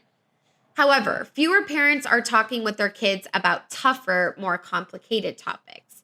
There's also a disconnect between what parents report talking about with their teens and what their teens report talking about with their parents. 41% of parents said that they have discussed how to say no to sex many times with their teens, while only 20% of their teens said they have discussed this many times with their parents. 50% of parents said they've discussed healthy and unhealthy relationships many times with their teens, and only 32% of teens said that they've discussed this many times. 29% of parents said they've discussed birth control methods many times, and only 24% of teens said that they've done it. So obviously more parents are saying that we talk about it a lot, and teens are reporting less, which, 29, 24 is not that big of a deal. But when you go 50% of parents are talking about unhealthy relationships and only 32% of teens say they did, it is a discrepancy, I think, worth noting. Yeah, and it's also like, we do have to consider that, like, teens, you're going through puberty, you don't think your parents are cool, you don't feel comfortable talking to them about this type of stuff. Like, I remember just being completely icked out, like, anytime my mom tried to say it, and it was half, like, the way, all of that stuff. So it's part, I would say, on the teens as well, but it's also the culture, because we're only children, and they're growing up in this environment that makes it feel taboo and shameful. But at least, like, there does seem to be a predominant notion of parents wanting to have these conversations. But even for parents, where is the education on how to talk to your kids about this and how to actually connect with them to make sure that it's going well? Right, because that's almost essential to have the other part work, about them hearing it. Otherwise, it's just going to be more harmful to them. Yeah, because you have to be, parents aren't usually in school by the time they have kids. Like, unless you're a parent that wants to, like, read childhood education books and listen to a podcast, that, like, you're not going to. And that's, I would say, probably the majority. So since we're not getting great education in schools or parents, we want to talk about, where do kids, teens, young adults go then to learn about sex? And first, we asked you guys, where did you learn about sex the most? And only 5% said family and school, 17% said porn, 33% said online, social media, and movies, and the majority said by fucking doing it. Yeah. Which I can relate. It's not, and that is the worst way. Like, it's literally the worst, like, learning as you're doing, like, okay, that's cool for, like, riding a bike or, like, something like that. Like, there's certain things, like, you're gonna learn, like, what you like and what you don't like when you're having sex. Yeah. But there's, like, certain things you can only learn by doing it, but that can't be the only. But not learning about the clit, and that you can't just be pleasured by penetrative sex. Like, most women don't orgasm from that. That's huge. Like, not learning, like, consent and what's okay and what's not, how to masturbate, how to figure out your own pleasure. Like, I had sex with at least 8 to 10 people before I ever had an orgasm, or ever really realized that that was something that my body could do and something that I should want out of sex. Yeah. Like, I didn't even know what oral sex was until someone did it. I didn't know what fingering was until someone did it to me. Yeah. Like, that's insane. Yeah, I know. It really is. I learned what a blowjob was the first day of middle school. It was, like, very, like, welcome to middle school. I knew what a blowjob was, but not, like, eating pussy. Receiving it. Yeah. I know. It's really scary. And it's, like, unfortunately for, like, a lot of straight women growing up, like, that is the experience. And it's horrifying. Yeah. Yeah, so next we're going to talk about movies and shows. So some, like, just, there's a lot. Well, I wouldn't say a lot, but, like, Sex in the City was huge for, like, women learning about their sexuality, dating, the fact that it's okay to keep dating in your 30s, different just, like, kinks, topics about sex. Like, that was a big thing. We've also in recent times had the show Sex Education, The Sex Life of College Girls, Big Mouth. Woo! Big Mouth crazy. Right. I love Big Mouth. I know, I love Big Mouth. I haven't watched Sex Education yet. It is kind of gross sometimes, and not the sex stuff, like other stuff. I'm like, okay. The hormones and, like, the, like, general griminess of it. Yeah, like, exactly. There is a general, like, pimple popping griminess. Yeah, like, grossness that's going on, like, the horny demons, like, all of that. Yeah. Yeah, but a good amount of people also do learn about sex from like sex scenes in movies and shows, which like before intimacy coordinators were a thing, which we're going to briefly talk about. We're just going to touch on it in another section. Like that, those were not done correctly. Like there's multiple women who are famous actresses who are talking about like at 14, how like traumatic of an experience it was to film a certain scene. So like think about that and then think about what we're watching. Like there's a big disconnect. Yeah, no, 100%. It's like think about having your first kiss on camera with a bunch of men watching and giving you notes on how to do it better. Like literally. And an older man, like a man always. that's like, always. But yeah, I mean, I definitely looked up porn on YouTube, like girls giving another girl a lap dance. Like I used to search that. So weird. Like, but the L word, the L word definitely educated me. Like I watched that show in its entirety, like my sophomore year of high school. And there was like a lot of sexual games that they would play. And like, I like would be confused, like, why are they fucking, like she has a dick, but like I know she doesn't. Like I used to think stuff like this, like I was young, like I didn't really get all of it. But, you know, there was such a scarcity in queer representation, let alone queer sex, but I did get that from the L word and also Pretty Little Liars when Emily and Maya would like fondle each other. Like, and there's literally one scene where she like brushes her leg and I used to rewind, play it. And I was gonna say that I've heard of a lot of women like still our age, because porn in general, which we're gonna talk about next, like isn't very like from the female gaze. I know a lot of women that replay movie scenes that are like a little bit more intimate and sensual to masturbate. Yeah, I know. But there are some OnlyFans accounts that I've seen of like lesbian couples like doing like consensual like BDSM, and I'm like literally about to pay, bro, because I would kill to see that. Like there isn't that on Pornhub, you know? Yeah, I feel like OnlyFans is probably a lot better. Right, but I don't have money like that. Fuck. Yeah. So next we're gonna get into porn, and while it was only 17% from the poll when we asked you guys where did you learn about sex the most, the majority of men that voted did vote for porn. And I think when we think about porn a lot, we do think about men. We also think about like grimy little 12-year-olds like in their bed, you know, watching porn. And also like it's always been a thing. Like now we have cell phones and we have porn sites, but before that there were like Playboy magazines. Like that was the way that boys consume their porn. So porn has always been a thing, and it's usually geared towards young boys, men, whatever.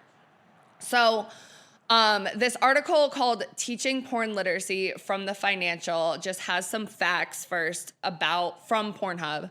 So as of 2020, more than 42 billion visits were made to Pornhub from all over the world. Approximately 25% of all search engine requests are pornography related. A 2015 survey reveals that 73% of women and 98% of men reported internet pornography use in the last 6 months. A sizable percentage of internet porn users, roughly 40%, are women. 69% of the pay-per-view internet content market is composed of adult entertainment. The most frequently searched terms on Pornhub are lesbian, hentai, and MILF. According to a 2021 report, there are 420 million pages of pornographic content on the internet. Nearly 35% of all internet downloads are related to pornography. And according to a 2014 study, over half, 56% of divorces involved one partner having an obsessive interest in online porn. And I just want to say, like, America, because of our repressive nature, I think it causes so many people to like seek out Pornhub because it's like they do it in the comfort of their home, like by themselves, like in whatever. The dark. Yeah. The fact that 25% of all search engine requests are pornography related is huge. Like that's a quarter. Like that's a big amount. Bro, wait, didn't it say fucking 35? Or am I tripping? I think nearly 35% of all internet downloads. So like, downloads is even higher. Insane. Insane. And then the other thing that I found really interesting was that the most frequently searched terms on Pornhub. And the fact that one of them is MILF, because I'm like, when I think who's searching MILF, it's a little like it's a young boy, don't you think? Like, because they have that Freudian yeah, I never hear the term, like, can't even remember the last time I really heard the term MILF in my adult years. Like, I feel like that was a middle school, high school thing to be talking about. That's disgusting, bro. I know. Ew. Okay, so next we have reports differ as to how prevalent porn viewership is among teenagers. There are limited, reliable recent statistics on the age when adolescents start viewing pornography, and findings sometimes conflict. Work led by Rothman using the nationally representative Youth Internet Safety Survey found that the likelihood of a teen or preteen accessing pornography rose from 8% in 2000 to 13% in 2010, coinciding with the rapid expansion of the internet. A 2005 study led by Michelle Ybarra, MPH, PhD of the Center of Innovative Public Health Research, found that 15% of all 9 to 17-year-olds reported seeking out pornography in the previous year, while 25% reported an unwanted exposure in the past year. In that study, 87% of those who deliberately sought out porn offline were 14 or older. Of those who sought out porn online, 60% were 14 or older. 95% of respondents who deliberately sought out porn were male. 95%. More recent data from a 2016 U.S. probability sample of 14 to 60-year-olds from Indiana University sex researcher Bryant Paul, PhD, and colleagues found that the advent of the internet did not alter the age of first exposure to pornography for boys, but it did lower it for girls. 1/3 of the teen respondents reported being 12 or younger when they first saw porn, says Paul. 4,009 scenes available on 2 major free pornography websites.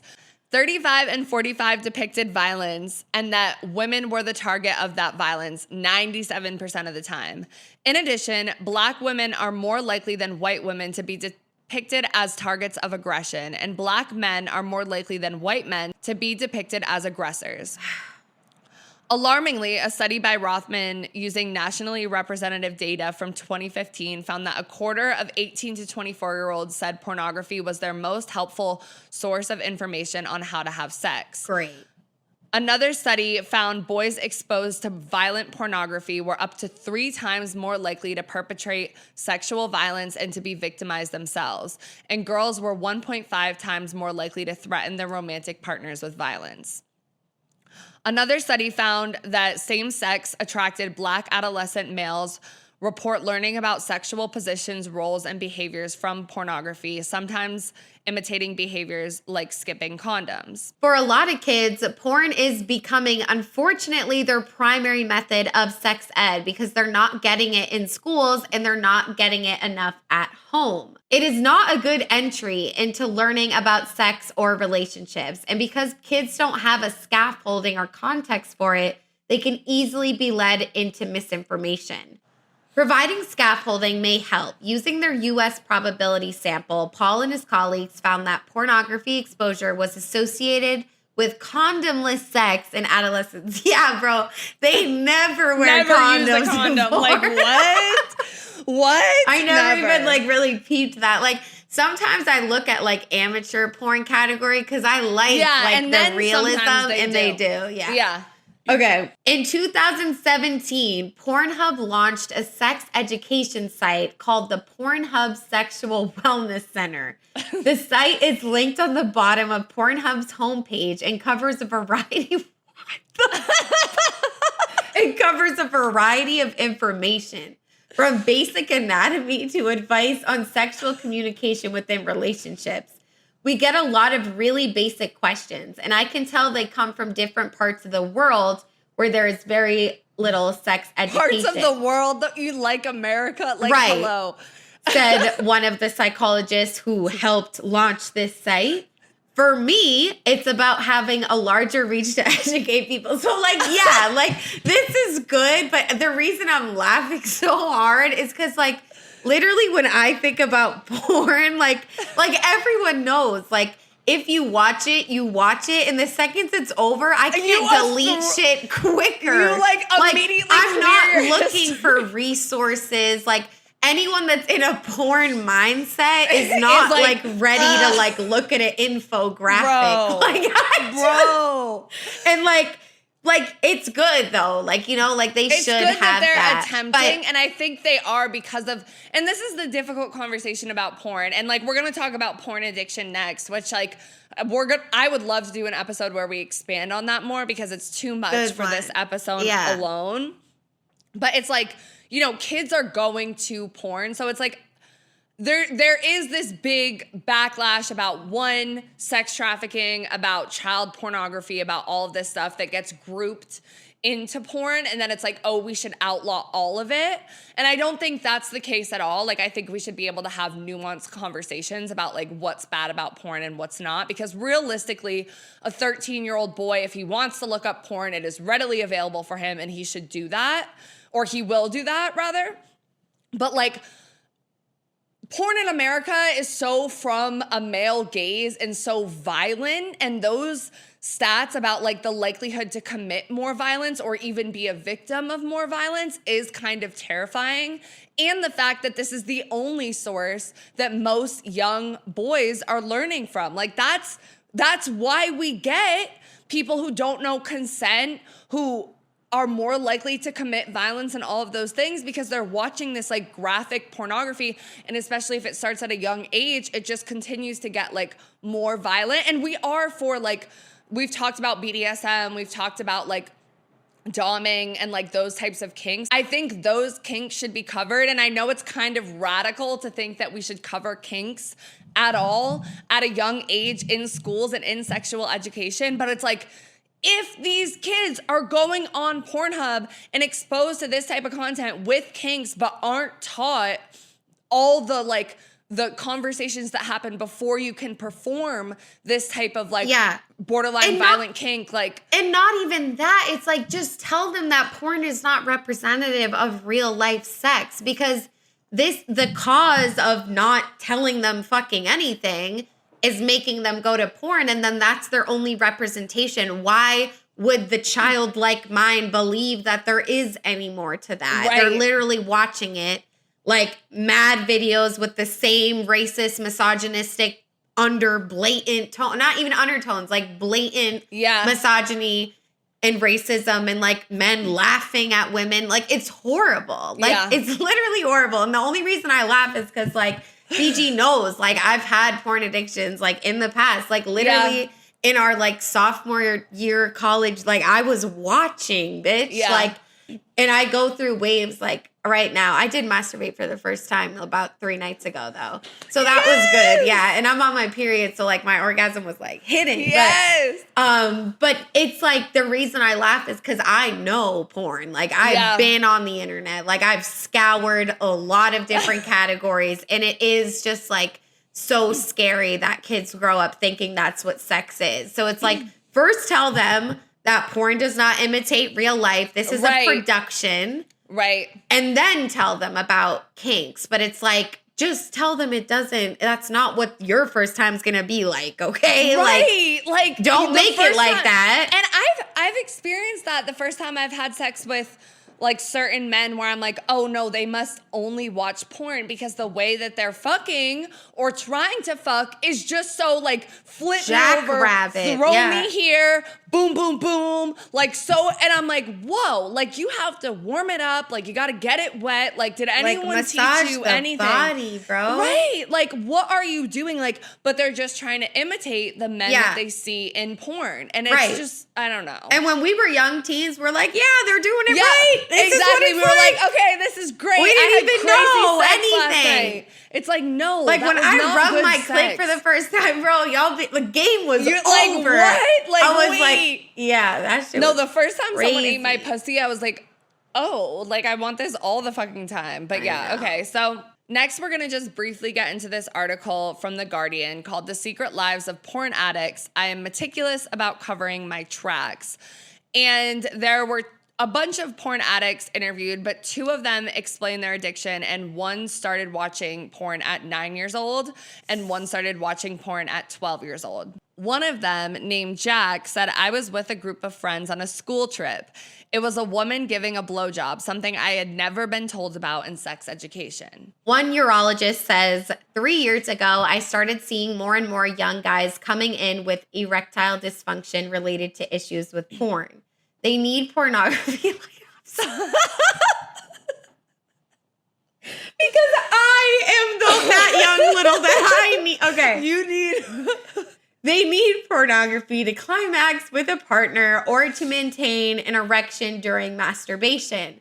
And they may have to watch many videos before they find one that turns them on. As a scientist, I wanted to unravel this. No, but this is so fucking real. Like, it is so fucking real and scary. Okay.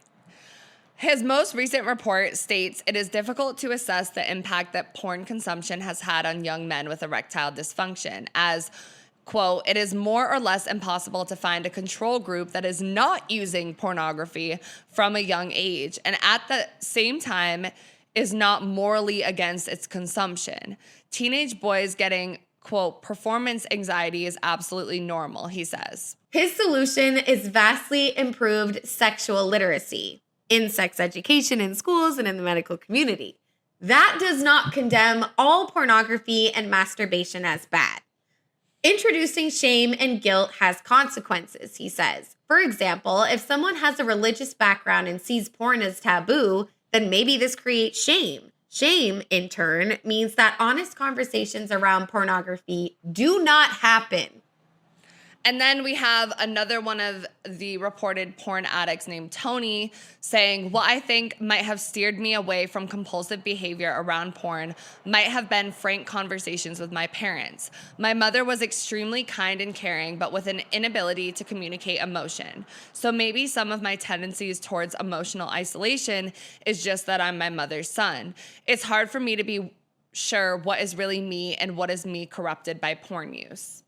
Out of the 193 people interviewed who felt they could not control their porn use, more than 93% reported struggling with depression. Quote, very worryingly, more than 40% say that at times they felt like ending their life. Wow, that got dark. Yeah. Yeah. Okay. But bro, like this is what we talk about when we talk about the male loneliness epidemic yeah. too, because it's like there are so many men that are suffering because they started watching porn at a young age. Maybe they haven't had much sexual contact with a woman or a partner. They just keep consuming porn, become addicted to it, get erectile dysfunction, and then become like they're just dealing with it with themselves because men are not encouraged to talk about their feelings. Right. And it's like men have this pressure on them that women don't have, maybe, to correct me if I'm wrong, that it's like they got to be good at sex. Because like I feel like any woman's good at sex, she has a pussy, like they're good, they're easy, they don't need much.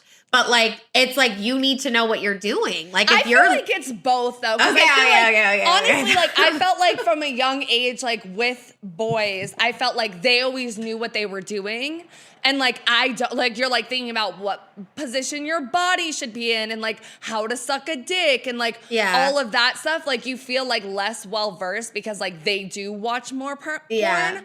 But I agree with you that like, I mean, I think the older you get and the more you think about like men and how easily turned on or like whatever I guess that's what I was leaning it's just into. like for them, if they actually are concerned with a woman's pleasure, it's a little harder for them. Right. Okay, so next, since when we asked you guys where you learn about sex the most, and 33% of you guys said online social media, we're going to get into sex ed on social media and also the censorship that involves that, which we have direct experience in being a sex and relationships podcast that tried to do TikTok. So first, I just have this little graphic that I'm going to put on the screen, and it shows that online is how the majority of people learn about the topics of birth control, menstruation, pregnancy, and ST eyes. And this survey is from 2011. It also this is the one that talked about how a lot of these teens are learning about this stuff from Facebook, which is, not the predominant platform anymore. There wasn't anything really more recent. But still, it would probably be the same situation. If not more so, bringing TikTok but now and it's TikTok or Twitter and all of that into it. Ooh, so Twitter. Ooh. Yeah. Next, we have this article from them, and it's called 9 TikTokers Who Are Revolutionizing Sex Education Online.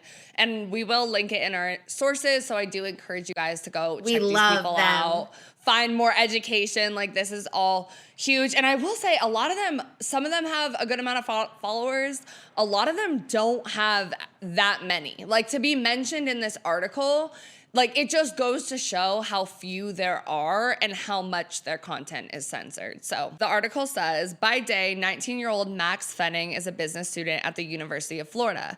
But by night, he takes on the role of professor where he teaches a course called, quote, School for Sluts on TikTok and Discord. Thousands flock to his virtual live stream classes where he can be found scribbling on a whiteboard about topics ranging from consent and STIs to bottoming and douching. The first few minutes can be quiet as viewers get comfortable, but by the end of his 4-hour-long classes, questions and comments flood the discussion section. For many of Fenning's 44,000 followers, it's no doubt one of the only spaces where they feel comfortable learning about their sexuality. It was Fenning's own lack of knowledge surrounding queer sex that inspired him to tackle sex ed. Fenning says some of his followers are under the age of 18, many of whom haven't told their parents about their TikToks, let alone come out to them as gay. Quote, this is their space. They're completely closeted to everyone outside of my page, Fenning says. It's really a family that we've started building. He mentions one of the most pervasive comments on TikTok, one that anyone with an account has probably seen before. TikTok has taught me more than high school. It's cliche, he says, but only because it rings true for so many users.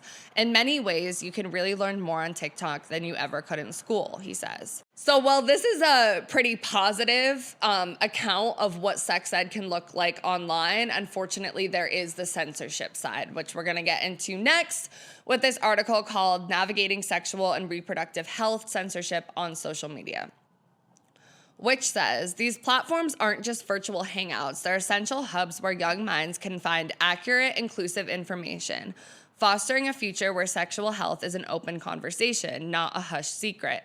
Social media becomes their compass, guiding them through relationships, consent, and self-discovery, ensuring they're armed with knowledge for informed choices in a world where sexual health is a universal right, not a privilege. According to a 2020 study that recruited over 900 young adults with internet access in Kenya, Nigeria, and South Africa, about 84% of young adults in the sample considered social media an appropriate medium for sexual health communication, with Facebook being the most preferred. It's important to recognize that we might see similar patterns right here in the USA. This data suggests there's a worldwide movement towards using digital platforms to spread awareness and educate people about sexual health. On TikTok, we see sex educators and nonprofit organizations unable to use the word sex in captions, graphics, and subtitles for audio and videos. Luckily, there are ways to bypass this censorship on TikTok by using words like segs with 2 G's, lesbian with the S as a $sign, and bean as B-E-A-N, SA, like the letters pronounced essay, like college essay, used in sexual assault awareness content, abortion, or other forms of code words that have become second nature in our social media landscapes. And like I just Scrippa. Yeah, like Scrippa, like 304 TikTok. Like and it's so crazy that lesbian is censored. Like, are we fucking serious, guys? Bisexual is as well. And I just want to say, like, the whole essay, grape, people say grape instead of rape. People usually say DV instead of domestic violence. Like, because I'm a survivor of domestic violence and I felt shame about saying that for a really long time, it really, really bothers me. And I couldn't figure it out in my mind for a long time why it bothered me so much that we weren't using these words.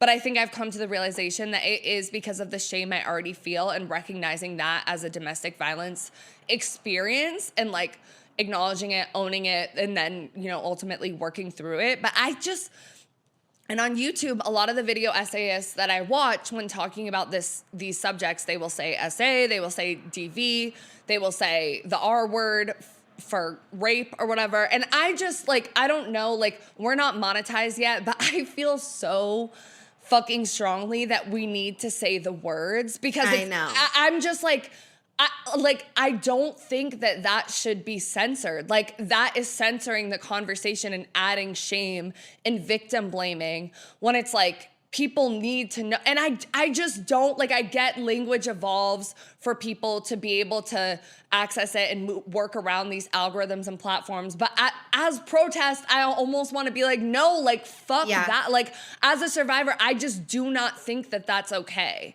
Yeah. You know? I don't think it's okay either. I think it's horrible. And it's like, even on YouTube, like, there are people like skirt around these because they want to. And it's nothing wrong with wanting to be monetized. Like, that's your job. You want money. But I feel you. It's deeper than that. And it almost just feels like giving into the system. And, you know, you can look at it as a way to kind of work the system. Yes, it sucks. You can't say the real word. Yeah. But we're at least able to find a way to talk about it. But it's like, you know, like you're saying, it's like, no, the actual word is important, because there were times in my life where I couldn't even say it in my room alone, let alone out on my podcast. And it creates confusion, because if you're someone who never got the education about what domestic violence is or sexual assault, and you just see SA or DV, you might not access or, like, listen to the TikTok or whatever, because you don't know what like, you know what I'm saying? Like, it creates such a gap. And, like, I don't know, like, I do think it's important that we adapt so that these conversations are talked about and we're not just completely censored. But, like, it's a balance. I would love, like, if anyone knows of anyone who is trying to, like, have a loss or something with these platforms, at least have an open dialogue, because I've messaged Instagram about this stuff, about censorship with my shit. Like, I've tried to message them, but I just, especially for the sexual assault, rape, and domestic violence, like, I just really, I mean, lesbian too, bisexual, like, I mean, that's just laughable. Like, I mean, really? Insane. And You it's on can't say Instagram lesbian. too. It's on Instagram, it's on TikTok. If you search lesbian in the search bar where you have your explore page on Instagram, nothing will come up. Like, like, if you search, you know, mob wife aesthetic, like, things will populate, but they have it fucking banned. Yeah, if you like, search Trump Project 2025, it'll be a detailed list of violence. Like, what the fuck? Like, it's insane. But anyway, reading on. Access to credible and comprehensive sex education information on social media platforms is crucial for various reasons, and they break it down into 3. 1, widespread, easy access is necessary in our world today, where the reality is that many young people turn to social media for information. Meeting them where they are and bridging the gaps left by formal education settings, especially in schools where access might be limited. Number 2, the use of plain language and relatable communication on social media helps make complex topics understandable and relevant for a diverse audience. And that's huge, right? Like, when we talk about parents and, like, awkward conversations, and your 60-year-old health ed teacher that's, like, talking about this in a super sterile way, versus you have a sex educator or a 19-year-old college student that's talking about it in a way that's like, I'm your friend, like, this is okay. Like, you can watch it from the safety of your room and not feel weird about it. Like, it feels so much safer. No one's looking at you, looking at them. Right. It's more digestible. Yeah. Next and lastly, 3rd, we have providing a platform for anonymous queries, relatable content, and inclusive discussion. Social media ensures that everyone, regardless of their background, can access accurate and relevant information about sexual health. This democratization of knowledge contributes to a more empowered and informed population, breaking down barriers and promoting a healthier approach to sex education. Next, we're going to get into the content moderation process. So this article from theconversation.com, TikTok has a startling amount of sexual content, and it's way too easy for children to access. The article says that TikTok relies on both automated and human moderation to identify and remove content violating its community guidelines. Like, bro, it's like, it's always about, but like, yes, it's harmful to the children, etc. But what about the people that it's benefiting? Like, And no one also, talks about that. The age to get on, which we talked about in our ovulation episode, the age to get on TikTok is 12, which is the age that most girls start having Get their their period. period. Or before. So what's it the can be the issue? ages of like 9 to like 15. Like, there's a range. But by 12, a lot of girls have their fucking period. By 12, some people are sexually active. Like, Right. And I'm not trying to be a pessimist, but it's like your child could be walking down the street and get flashed by an old man. Then what? It's like shit happens. Like you cannot protect, like I'm being and on the school bus, like I ridiculous, remember like Dude. always, and like the school bus, they're joking. Like everyone has different, because people have older siblings. They have whatever. Like they're exposed to it. They're watching movies. They're playing video games with super provocatively like dressed women. Like they're listening to music that talks about it. Like what are we literally talking about? Anyway. This includes nudity, pornography, sexually explicit content, non-consensual sexual acts, the sharing of non-consensual intimate imagery, and sexual solicitation. TikTok's community guidelines say, we do not allow seductive performances or allusions to sexual activity by young people or the use of sexually explicit narratives by anyone. And I just want to say also, like, the fact that it says seductive performances, like, Bro. multiple women who pole dance have been, like, shadow banned, flagged, like, all of that stuff. Even, like, women that are dancers, women in crop tops. The number of times that my TikTok has gotten removed because I have, like, a semi-sheer see-through shirt where you can see, like, the outline of my fucking nipple. It's like, this is not pornography. Like, this is not fucking pornography. But anyway, keep going. It's crazy. It's infuriating, guys. Clearly, yeah, we're mad. So, however, TikTok's automated moderation system isn't always precise. This means beneficial materials such as LGBTQ plus content and healthy sex ed content may be incorrectly removed, while explicit, harmful content slips through the cracks. Exactly. Although TikTok has a human review process to compensate for algorithmic shortcomings, this is slow and time-consuming, which causes delays. Young people may be exposed to explicit and harmful content before it is removed. And I just want to say also, like, the human review process for content moderation, I had watched, like, a video, I forget what episode and if I included it, but a lot of them are in other countries where they're paid very, very little, and they're exposed to massive amount of content in a day, and a lot of it is very, very violent. And so a lot of them just get like content fatigue and violence fatigue and literally are just like mark everything as like fucked up because they're like, and they're exposed to bad shit. Like I remember being in middle school and the boys being at the lunch table watching videos of like terrorists like cutting people's heads off and like really violent shit. And that's what they're exposed to. And they're also paid a very little amount of money. So it's like, it's not their fault. It's like the system, it's the company, like it's so many levels to this, but. Yeah, that was really good insight. I did not know that, how that worked. But not surprised, you know, right?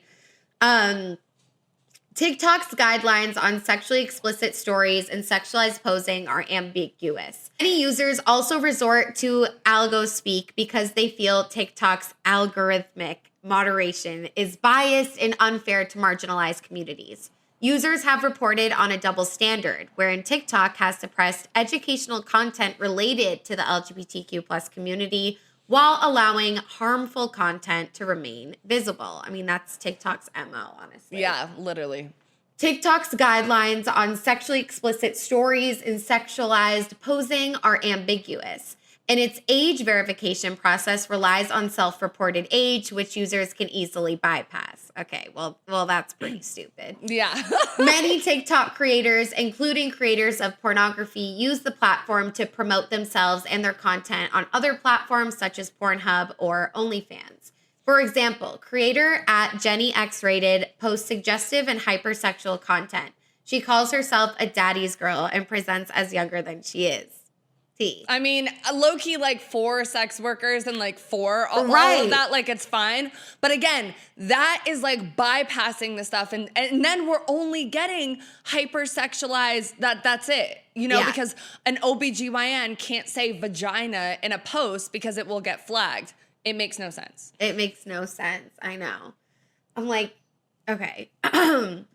Such content is popular on TikTok. It promotes unhealthy attitudes to sex and consent and perpetuates harmful gender stereotypes, such as suggesting women should be submissive to men. Young boys struggling with mental health issues and loneliness are particularly vulnerable to incel rhetoric and misogynistic views amplified through TikTok. Controversial figures such as Andrew Tate and Russell Hartley continue to be promoted by algorithms, driving traffic and supporting TikTok's commercial interests. According to Business Insider, videos featuring Tate have been viewed more than 13 billion times as of August of 2022. This content continues to circulate even though Tate has been banned. And obviously, it's like all manosphere content. It's like goes viral as fuck. Self-proclaimed men rights advocates center their content on anti-feminist discourse, hypermasculinity, and hierarchical gender roles. What may seem like memes and entertainment can desensitize young boys to rape culture, domestic violence, and toxic masculinity. TikTok's promotion of idealistic and sexualized content is also harmful for the self-perception of young women and queer youth. This content portrays unrealistic body standards, which leads to comparison, increased body dissatisfaction, and a higher risk of developing eating disorders. For children under 13, it's up to parents to decide whether they allow access.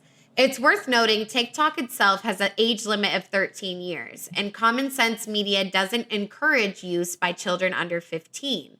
If parents do decide to allow access for a child under 13, they should actively monitor the child's activity. While restricting apps use might seem like a quick fix, our research has found social media restrictions can strain parent-child relationships.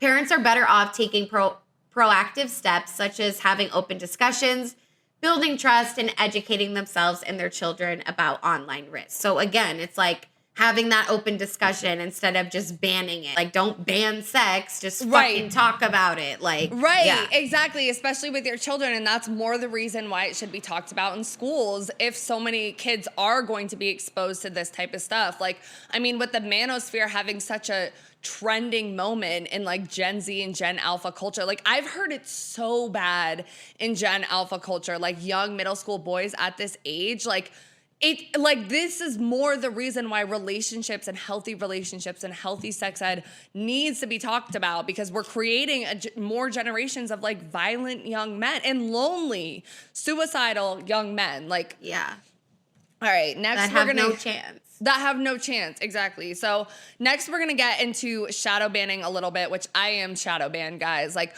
if you Google my Instagram account, like for a while it was only coming up in Spanish or it was only coming up in Korean because I'm like banned in the US. They also said that my content can't be shown to non-followers because I've like gone against community guidelines she used to make money from like reels and shit. I used to make money from reels. I used to be monetized, but like now I'm not anymore, which it wasn't that much money, so it's like, but whatever. Still, like it was something that you were gonna post anyway. It was nice. Like, right. And it's like, I am a creator. Like, we have this podcast. Like, this is something that I'm trying to do. We're trying to educate. You know, it's insane. But anyway, shadow banning. This article called Sex, Education, and Censorship, How Harmful Shadow Banning Can Really Be, says shadow ban is a relatively new term in the world of online censorship. It involves a person's account being hidden without their knowledge, effectively banning them from posting to a new audience. And in recent years, like Instagram will kind of like let you know, like if you go into certain, especially if you're a business account, it will tell you. Over the past few years, many creators specializing in female health and sex education have reported being shadow banned by Instagram and TikTok for sharing content relating to pleasure, masturbation, sexuality, and gyne-related issues. This has led to a restriction on this type of educational content, which can be detrimental to those who may not be able to find that information elsewhere. One psychotherapist says there is a huge amount of censorship and shadow banning occurring on social media, which is heavily loaded on words, anatomy, and language related to women's health. We kind of talked about this again in the ovulation episode. She says, what this means is that often education and sometimes medical and health awareness, like gynecological cancer information, for example, gets swept up in the censorship, and access to that information is limited. It also reinforces messages of shame or that this language should in some way be hidden. Writer and women's health advocate Allie Hensley recently shared a post on the 40 most censored words by Meta. These included vagina, vulva, discharge, cervix, and nipples. This research was carried out by Period brand Bodyform, who found that 46% of people recognize the stigma that still exists around using medical terminology to describe women's anatomy. Allie was diagnosed with MRKH syndrome when she was 16, a rare disorder which meant she was born without a vagina and uterus. She largely uses her platform to educate on the condition as well as the stigma that still exists around women's gynecological health. She says that censorship not only affects the content being shared, but the person who is sharing the content. Quote, it's affecting the people who are speaking about their experiences online, but what on earth is it doing to the scroller, she says, to the person who isn't ready to talk to their family or friends or their partner. In turn, they're then shadow banning themselves. I've shadow banned myself my whole life. I've censored myself and I've canceled myself on more than one occasion. I want to say to people, please don't censor yourself. Please don't shadow ban yourself, because it just leads to shame and poor mental health and so much sadness. Kind of what I was saying about the domestic violence, exactly. Allie says that censoring this kind of content only validates the feelings of insecurity a person may be struggling with their body. If you come to the table going, I'm not really sure about myself, I'm not sure about my worth, I'm not sure about my enoughness, then see accounts being censored, you go, well, actually, now that's just validated it. But where there's information being censored online, there's an increase in education and popular culture. In 2022, Hulu series Normal People was praised for its accurate and honest depiction of sex and consent. And then it talks about sex education as well. Yep. And therapist Kate says that intimacy coordinators are doing incredible work to make sex scenes on screen and stage more accurate and more representative. She says, previously we were missing consent, condom use, sex not going perfectly. They depicted unrealistic angles or positions, which in real life would be unattainable. So it's good that on the and especially because Netflix has, PG-13, R-rated, everything in one place versus daytime television, like regular cable television, you couldn't have as much of that stuff. So that's had a surge in content that is more representative. We have more intimacy coordinators, all of that stuff, which I really want to be. What do you want to do? And I can see you doing it it's so important. And it's still a new industry. So yes, there are a lot of them, but it's not really mainstream yet. Yeah. It's it's growing right now as we speak. Every day it gets a little bit better. But when I look into the training seminars, a lot of the advice from professionals is don't think you're going to get work immediately and have work every single time. And hopefully that's going to change, but it's still and you could land yourself on a set of a real misogynistic director, and it's you need to stand up for it. It's crazy work, but it's so important, especially because people go to the media for this kind of thing. To see that. I think there should be intimacy coordinators present on reality TV shows as well, because when you hear about Love is Blind, that one couple that was cut a couple seasons ago because of DV and stuff like that, you need someone there that's ready to step in. Yeah. Exactly. Yeah. Okay, so next a little bit more on censorship, shadow banning, and we're also bringing in a sex work angle, which I think is amazing. Me and Autumn always try to include that in our episodes. This is by Michaela E. Knight. It was written in 2022, which is much more recent, and this is her thesis for a Master of Arts in Women's Studies. It's called #SexEd, Sex Safety and Censorship on TikTok. And I just want to read, I couldn't get the entire article because it was too long. They only had the abstract, so that's the information that I have on the abstract. But I think that her introduction kind of states essentially what she's saying. She said, in this thesis, I navigate the relationship between anti-sex work policies and the censorship of inclusive sex education. Using TikTok as a case study, I explore how our safety is constructed and mediated on social networking sites as it relates to sex and sexuality. I turn sex worker activists as experts on the intersection of sex, tech, and censorship for this research. With the knowledge created and shared by sex workers, I frame the censorship of sex education as digital violence rooted in anti-sex work bias that has potentially harmful impacts on the young users of the site. Through discourse analysis of pop sex education, TikTok posts, TikTok community guidelines, and public policies relating to sex education, youth internet safety, and pornography, I highlight the need for a more liberatory digital future built by and with sex workers. In this paper, I outline the connection between the fight for the decriminalization and destigmatization of sex work and the pursuit of queer and trans inclusive, anti-racist, body positive, medically accurate, comprehensive sex education. Like, I'm already like obsessed with her. Yeah, and you're wet as fuck. Like, I was telling Autumn off camera, like, just like you want to be an intimacy coordinator, like I would like so badly, I want to go to school for women's and gender studies, like, and race as well. Like, I so fucking badly, like if I had the money, I would. Because it's like, you know, through lived experience. Right. But there's so much more to uncover through these like academic texts and studies, you know? Yeah.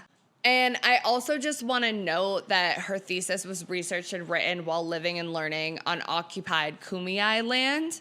And if you guys don't know, Kumeyaay is a tribe of indigenous peoples of the Americas who live in the northern border of Baja California in Mexico and the southern border of California in the United States. So I love that she credits these people, and she does say she wants to acknowledge the sex working communities who have informed this project by creating, preserving, and sharing knowledge that has historically intentionally been surveilled, censored, and disrupted through the policing of sex work.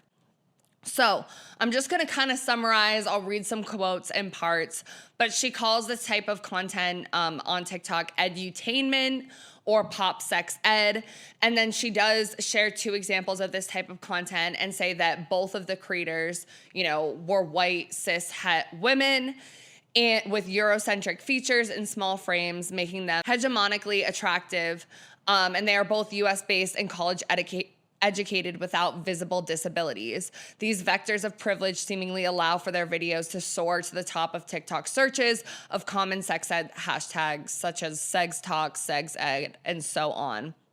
So she's really just highlighting, you know, how it's so white-centric, how it's geared toward, like us, people like us. I mean, like, we present as cis, heterosexual, white women, college educated, all of that. So the algorithm, while it still censors us, it's skewed more in our favor as opposed to, like, a black woman, an college educated, disabled woman, a queer woman, etc. And then she refers to shadow banning, over moderation, content deletion, and deplatforming as digital violence, which I thought was really interesting. And this is also why domestic violence can not be talked about as DV, because we also have digital violence. Right. You know? And at first I was like, whoa, that's like a little harsh. Like, I was like, this sounds like intense.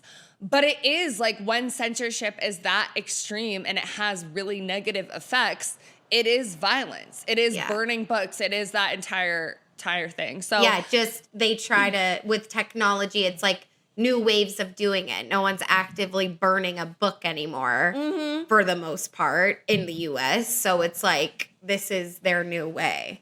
Exactly. So then she talks about Tumblr, which I found super interesting because we've both talked about our experiences with Tumblr growing up. And on Tumblr, there was a lot of pornography. So she says, discussions around pornography, sex ed, and censorship are incomplete without addressing the adult content ban that led to the collapse of Tumblr.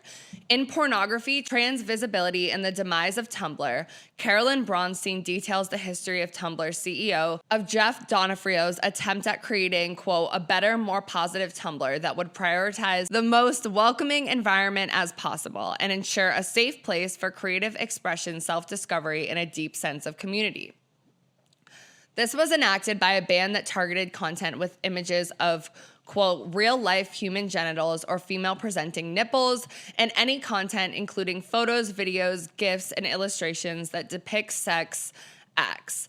despite the fact that adult content was instrumental to the development of its large user base in the first place, which reminds me of OnlyFans and when they tried to get like sex workers off of the app. It's always that way. I know. Going on, Bronstein uncovers that the removal of NSFW content. And NSFW, the only reason I know that is because I used to promote my OnlyFans website on Reddit, and I had to do it in the NSFW part of Reddit.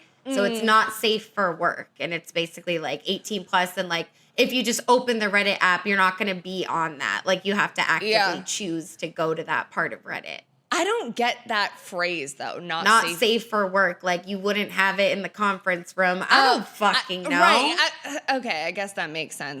So NSFW content from Tumblr was in the interest of increasing advertising revenue, with no regard for the sex workers and allies who use the networking website for the community building and safe business.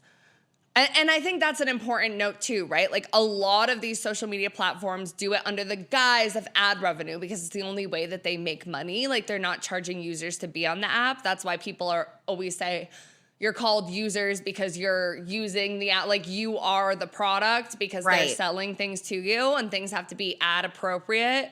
Yeah. Whatever. She says, sex workers and pop educators on TikTok are framed as indoctrinating children with pornographic topics and imagery, a distorted view of what they really are on the app to do. Sex workers use TikTok to share tips with one another about staying safe at work, about financial literacy, and to normalize and destigmatize sex work as a form of harm reduction. Sex educators use the app to provide young people tools to stay safe when they inevitably engage in situations of intimacy, sexuality, and risk as they grow up. Both groups are interested in creating safer and more liberatory practices as it pertains to sex and sexuality in real life. Advocates for inclusive sex ed, including myself, are not arguing that children should watch porn, but rather they will watch porn. So when they do, what tools will they have to navigate the potential risk? Free online porn frequently perpetuates harmful narratives about race, class, sex, and power that young people should not have to navigate alone, which we kind of talked about. Right. It's everything. Mm-hmm.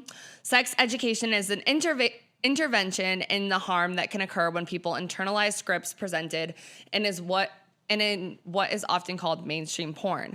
But really what is being talked about is free online porn that can be stumbled upon online without being kept behind a paywall. And she pretty much ends it off with a lot of this porn is, from a heterosexual male gaze. So I just really like this article because it brought in the sex work piece, and it ties into like who we are and what we do as well. Like, we're coming at it from we don't have a degree in sexual health or sexual health education or anything like that, but we did work in sex work, which led us into this path because it's taboo and we're like, oh, we wish we knew more, etc. So I think it is like we talked about, and I think it was the OnlyFans episode or the sugar dating episode where it's like sex workers need to be seen as workers and also as fucking experts in the field. Like, they know the most about certain stuff because they are performing the kinks. They are practicing safe sex. They are getting regularly checked for STDs. They are using protection, like all of that stuff. And so by like silencing them, you're silencing like real conversations about what the porn industry is, real conversations about healthy sex, consensual sex. Right. And people are doing it regardless. So what are we doing? I know. The biggest thing is like, yes, we're not arguing that young children should be on Pornhub and should know what a sex worker is from that young. Like, just like she said, but it's just that they will. It's already a given fact with the way our society is set up and all the urges and all the bans on everything. It's like they're going to do what we don't want them to do.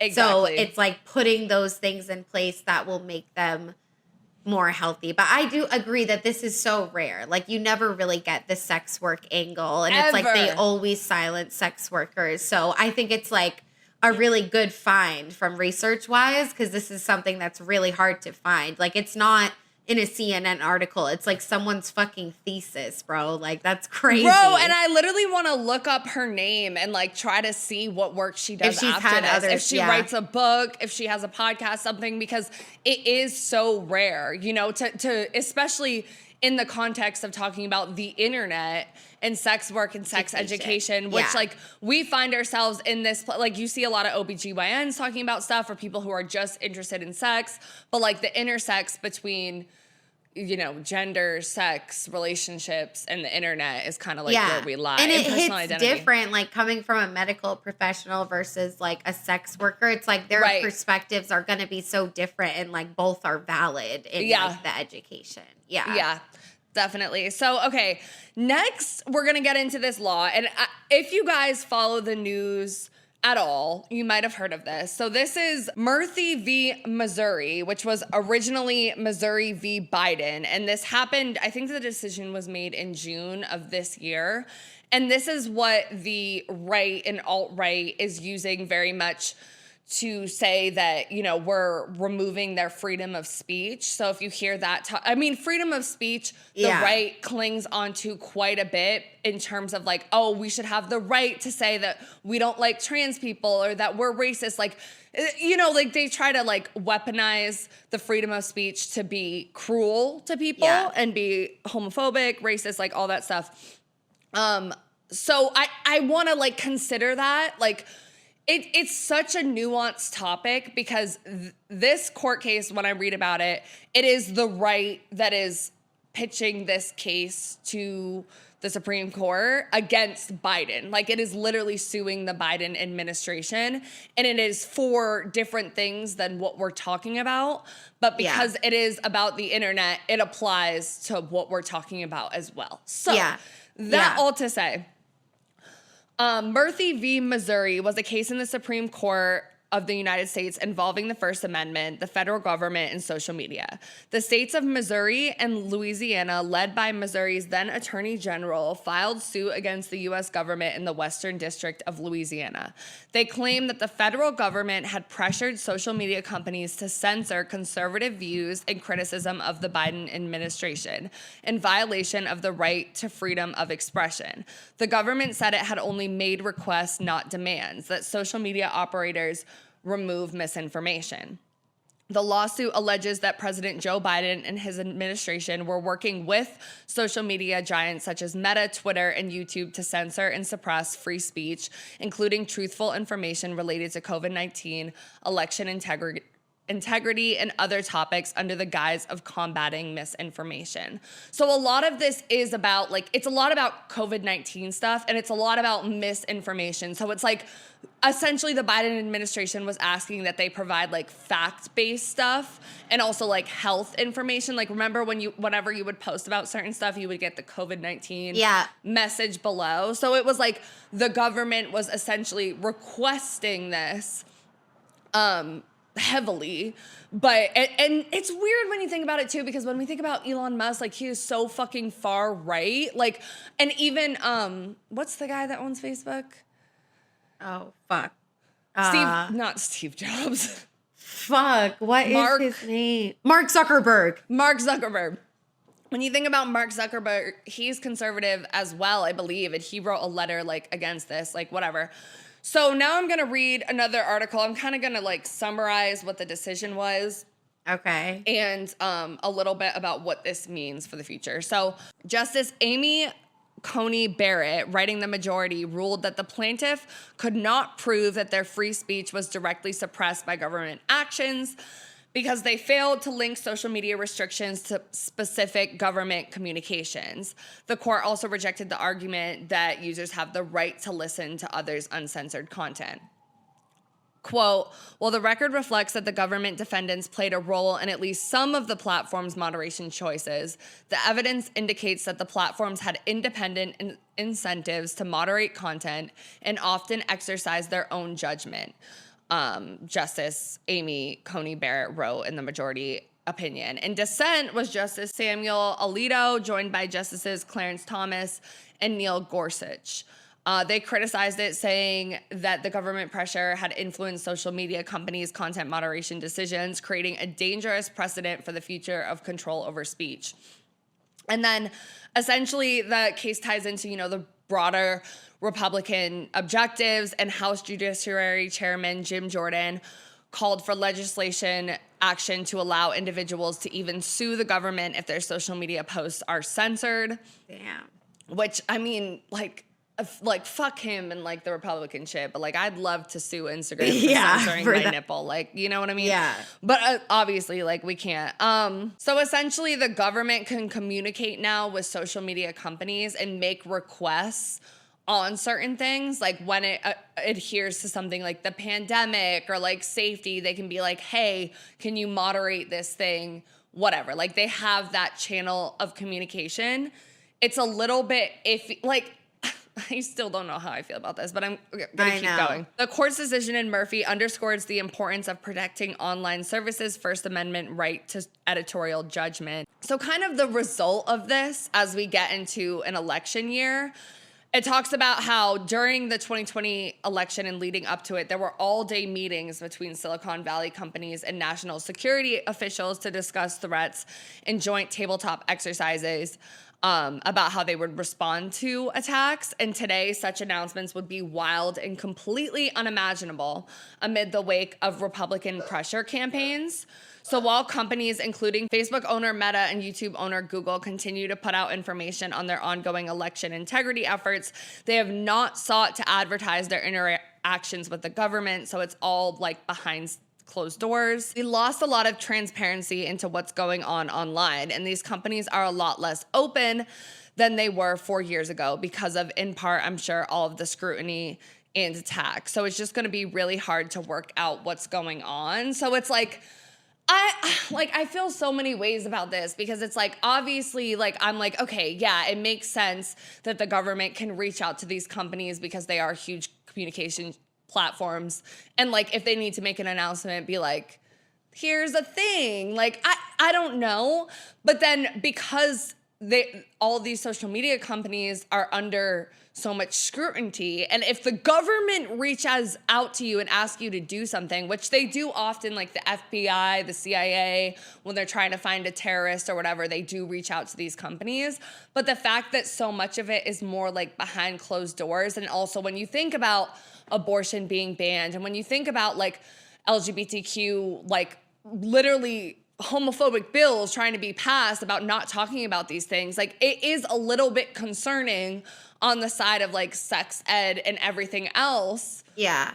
If the government, especially if the next president is Donald Trump. So it's a little bit like, I think it's like censorship is just so hard because it's like you said, it's like humans going through content, the government requesting certain types of things. Like, there's going to be human error and they're going to censor the wrong things and let other things fly.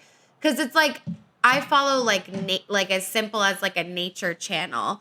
And if they post a video of like a lion like mauling another lion, it'll be like, do you want to view? Like, and I like that. Like, that's good. Yeah. But I've also been on TikTok where it's a mom like baking cookies with like an 8-year-old, and because there's an 8-year-old by a stove, it's like, are you sure you want to view? And I'm like, they're literally making food. Like, so it's just like, I don't know. And it is scary that it happens behind closed doors because we don't really know. And we don't know so much about what ads we get and like all this stuff that's being fed to us. So, you know, losing the transparency in what's going online is really scary. And it's weird that like, even that the FBI would like reach out to online companies to like help. Like, I don't know. It's like there's a lot of pros and cons to it. Yeah, because it's like the right to privacy is like a thing, I think, in America. But then it's also like you sign away a lot of your rights when you sign up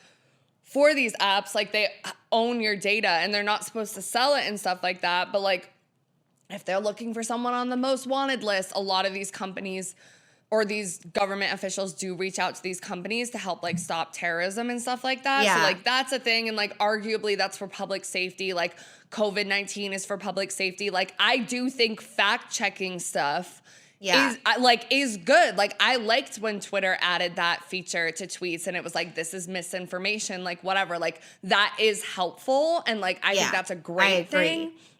But it is just a little bit concerning. Because, I mean, think about it. Like, if the government reached out to us and was like, hey, can you say something? Like, depending on the tone and what they're saying, we're like, oh my God, like, are we going to be like arrested? Are we going to be defunded? Like, all the people that lobby in the government, the congressmen that have ties to this amount of money that can influence this decision, like, there's a whole network of a lot of money and a lot of like strange advocacy going on that we don't know about. So, it's so weird that the right is the side that always claims free speech, and in such a like negative and hateful way that is spreading like a good amount of misinformation. Not that like the left doesn't also have misinformation, like all sides do, but like I think on the left, like we should be fighting a little bit more for no censorship and like all of this stuff, because these are key issues like abortion and like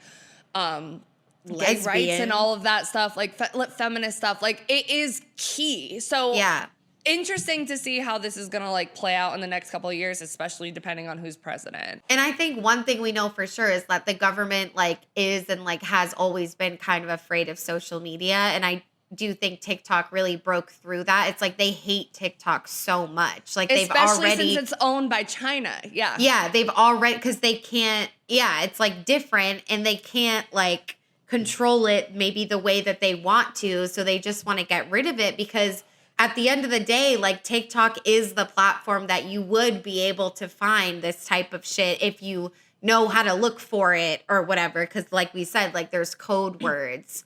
But yeah, it's really scary. But I think the government is terrified of TikTok. Like, because they talk about the Illuminati, like all that shit. Yeah, no, it's terrifying. Like, I don't know. So we asked you guys the poll. Do you think censorship on social media platforms prevents useful conversations, education about sex? 80%, the majority said yes, the censorship is too much, and 20% said no, censorship is necessary. A listener submitted the story or comment. I don't agree with censorship, but I do think kids are introduced way too early. Before 11 to 12, kids shouldn't and don't know what gender and being gay means. I disagree with you. I'm really sorry. I strongly disagree with this. I had two moms when I was fucking 1 year old. I knew about it, and I'm good. Like, what do you mean by that? And kids know. Like, kids I have, disagree like, with that urges so young, hard. And, like, no. I thought they were false. going to say sex, and I'm like, okay, sure. Well, they but did gender, they said gender, and sex, sexuality? and being gay. Hell no.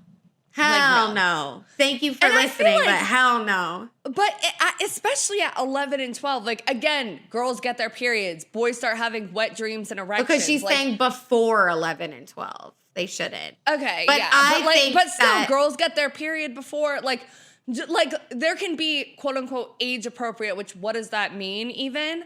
But like we should be doing work to figure out what that does mean. Yeah. Like, you know? And they look at 6-year-old boys and girls, oh, they're so cute, they're gonna get married, but you can't, like, what? Like, it's, I don't know. I just don't agree with that. Exactly. That's what makes exactly what you just said. Like, so many parents are like, oh, a boy and a girl are friends at a young age. And they're like, oh my God, can't wait for them to get married. Like, that's their only option. Put it you should onto say, them.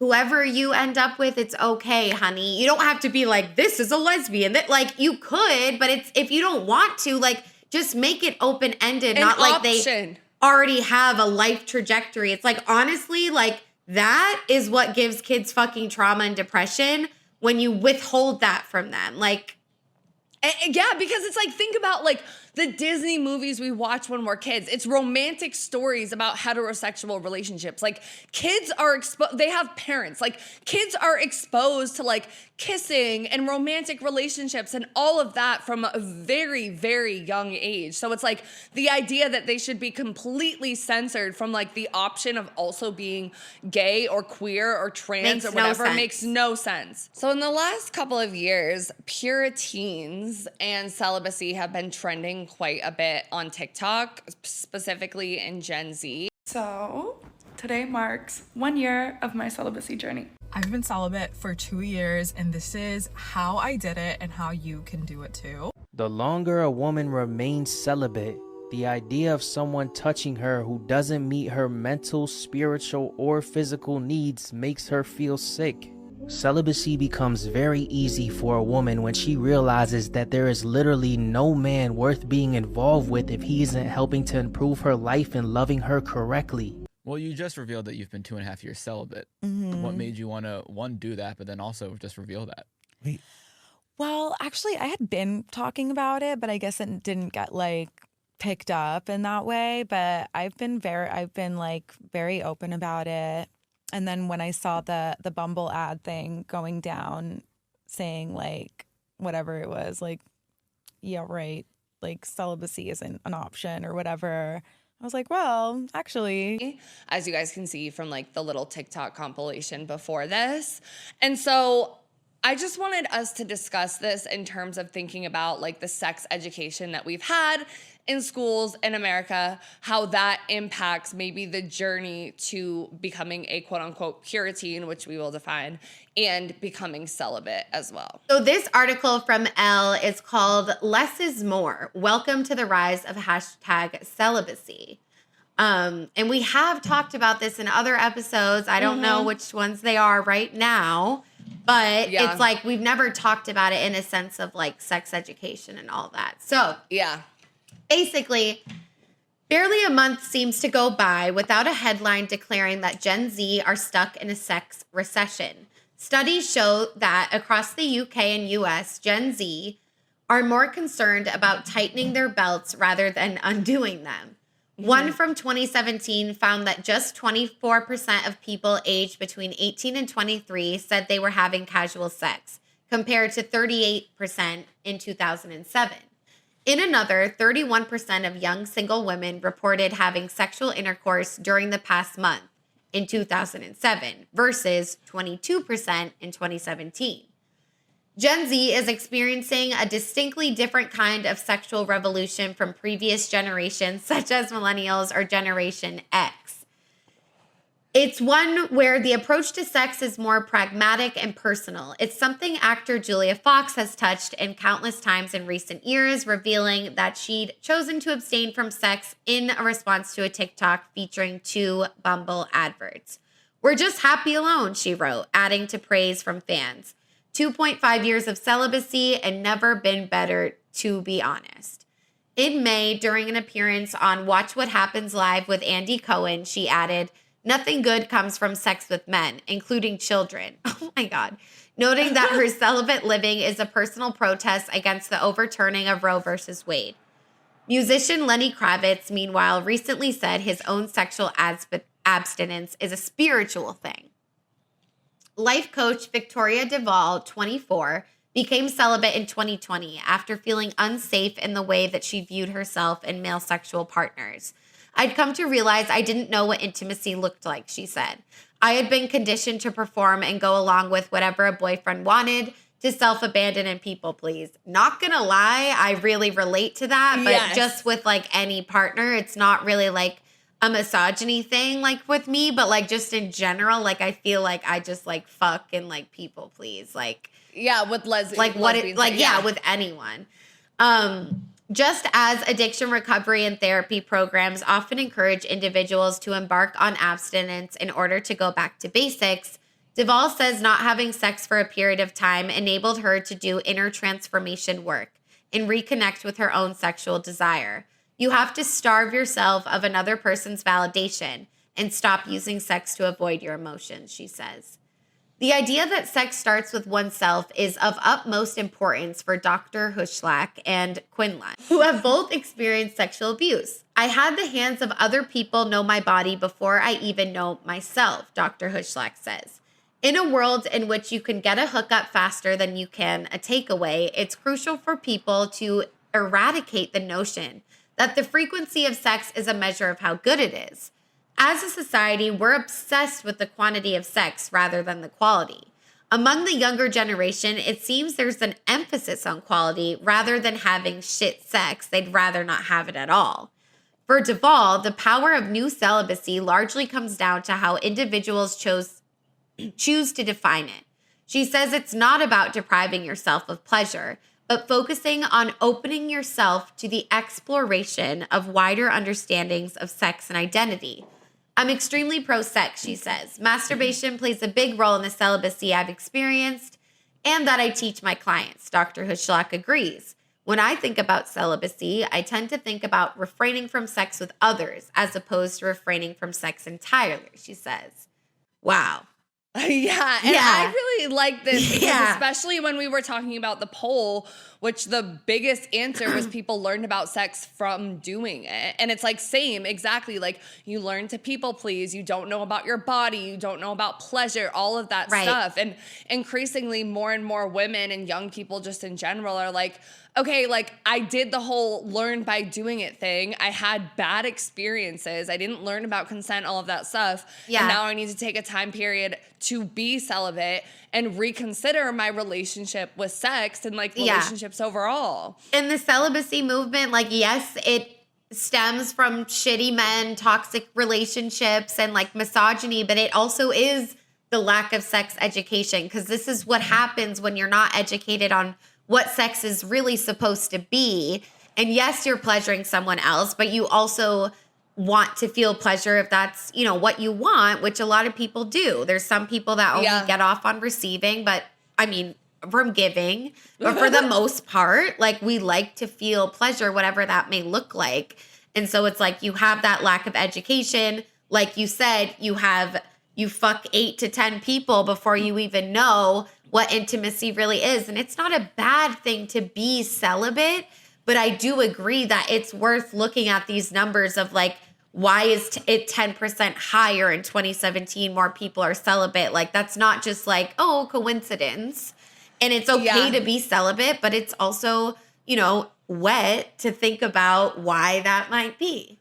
Yeah, exactly. And that's like, celibacy is great as like a coping strategy and to realize that you've had to realize that you've had an unhealthy relationship with sex, or even as Julia Fox is talking about, as a means of protest against the overturn of Roe v. Wade. One way to do it. Yeah, that's like, you know, and in protest to men and the ways that they're viewing sex and all of that stuff, like those are all valid reasons to be celibate, and you should have the right to choose those decisions, and I think they're fine. The only thing that makes me sad, and that I hope like is the reason sex ed needs to get better, is because as someone that enjoys sex and enjoys pleasure and like thinks it should be like a fun, great, mutually pleasurable experience, like it is sad to have to like restrict yourself from certain things. And it's like, I like how she talked about like the period of abstinence, kind of like similar to an alcoholic, right? Or like when they swear off alcohol like in general, going because back it's to the basics. Yeah. Right, exactly. Because you have like an addiction or you have an unhealthy relationship with it. And a lot of people swear off alcohol forever. But like, I like my view of sex, because I think I've looked at it so long, like growing up, that it was so taboo and so bad. Like I so much want to sit in the like reclamation of sex and pleasure, and I want to have that so badly. But I did do a period of celibacy as well, like not as long, but it's just, I don't know, like I think people should do that, especially in our age group, younger people that have not had the best relationship with it. But it is, I don't know, I just can look at it as unless you're asexual or something like that, which is definitely, obviously, a thing. Right. Yeah. Right. But it's like, I didn't choose to be celibate. It happened. And now I'm like choosing it, or at least like acknowledging that like I've had opportunities to do it and I've like pushed that away. So that like I'm acknowledging like, okay, well maybe I don't want to have it right now, but I wasn't like, oh my, influenced by this celibacy movement to do it. It just kind of like happened. And like, I think like the part about like the spiritual celibacy, like cleansing, it's like, it's not a bad thing. It's just like, I don't know. It just, it's weird. It's like on TikTok, like, I don't know. It's like, well, and also when you think about like us working in like sex work, being strippers, like whatever, like being touched out. And then also like we're both people who have had like a good amount of like casual sex and stuff like that too. So it's also like, for me, it's just like getting older. I'm like, I am more picky about like who I want to share my body with and share that experience with than when I was younger, because I'm realizing like what sex feels good to me. And usually it's with like an intimate partner that I trust and want a greater relationship with versus just like casual sex, which I'm still okay with if I have like a friends with benefits like situation where we both respect each other, it's consensual, like all of that stuff. But I think that's like a big part of it too, you know? Yeah. So next we're gonna move on to Puritans, which I've heard a lot and didn't really understand. Like we talked about Puritans Yeah, in the beginning of this episode. We're returning full circle to Puritans and Gen Z. So this article from the Rolling Stone is called "Are Sex Negative Puritans Actually Taking Over the Internet?" Millennials are claiming that Zoomers are more sexually conservative than previous generations, but is there any truth to that, or are we all just too online? And that picture looks like it's from Handmaid's Tale. Right, like those are Puritans. Like, Bro. literally. So Puritans is a phrase used to describe a theoretical type of extremely online youth that is incensed by any display of sexuality on the internet. An extremely specific type of behavior from an extremely specific demographic, namely young people online who are well-versed in the language of identity and sexual politics, and are prone to calling out anyone they see as falling short of their standards. So other sources on this topic have described the phenomenon as being like so left that you lean right and go full circle. Yeah. Because they get into like the like Yeah. kind of censoring, witch hunty, like weird type of stuff. So they have like, they talk about this ongoing debate over kink at Pride, because we know like Pride parades, all of that usually incorporates like people in like thongs and underwears being sexually free. Like you have dominatrix involved, like kink stuff at Pride. I went to San Francisco Pride when I was in high school with my two friends. One of them was queer and the other one was like an ally, like she was straight, whatever. And like we were like 16-year-old girls and like gay men had balls out, dick out. And I do remember feeling a little bit like, wow, I didn't expect to see a dick today at my lesbian moment.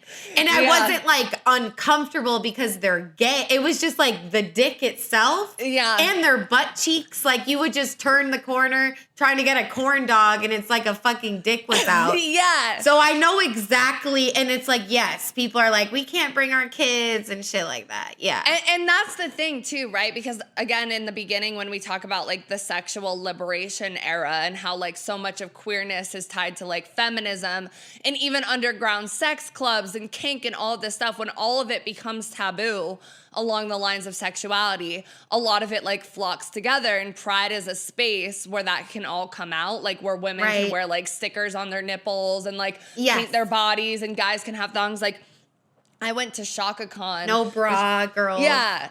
Like I went to ShakaCon in Atlanta, which if you don't know is like a huge ShakaCon hacienda. It's like these queer events that are thrown in Atlanta like throughout the summer. And it is very, very gay, very predominantly gay men, and like walking around in thongs. And like the one that I went to was like mid-summer heat as fuck. It smelled like balls. Yeah. It smelled like balls. And it is a little bit like, Ew, okay, bro. like we're all naked here. But it's like, I don't know, like I'm someone who likes to be half naked when I'm out. Yeah, so who can I judge? Like, but I think it is a little off-putting because it's an underground group of people, and it comes out at Pride to celebrate that underground group of people. So anyway, because without that underground group of people, we wouldn't be walking the streets like this. Exactly. So there's this ongoing debate over kink at Pride, and it's usually in these small corners of the internet. And then those who take the anti-kink at Pride side argue that kinksters should not be allowed because of minors as well as adults who are uncomfortable with such public displays of sexuality.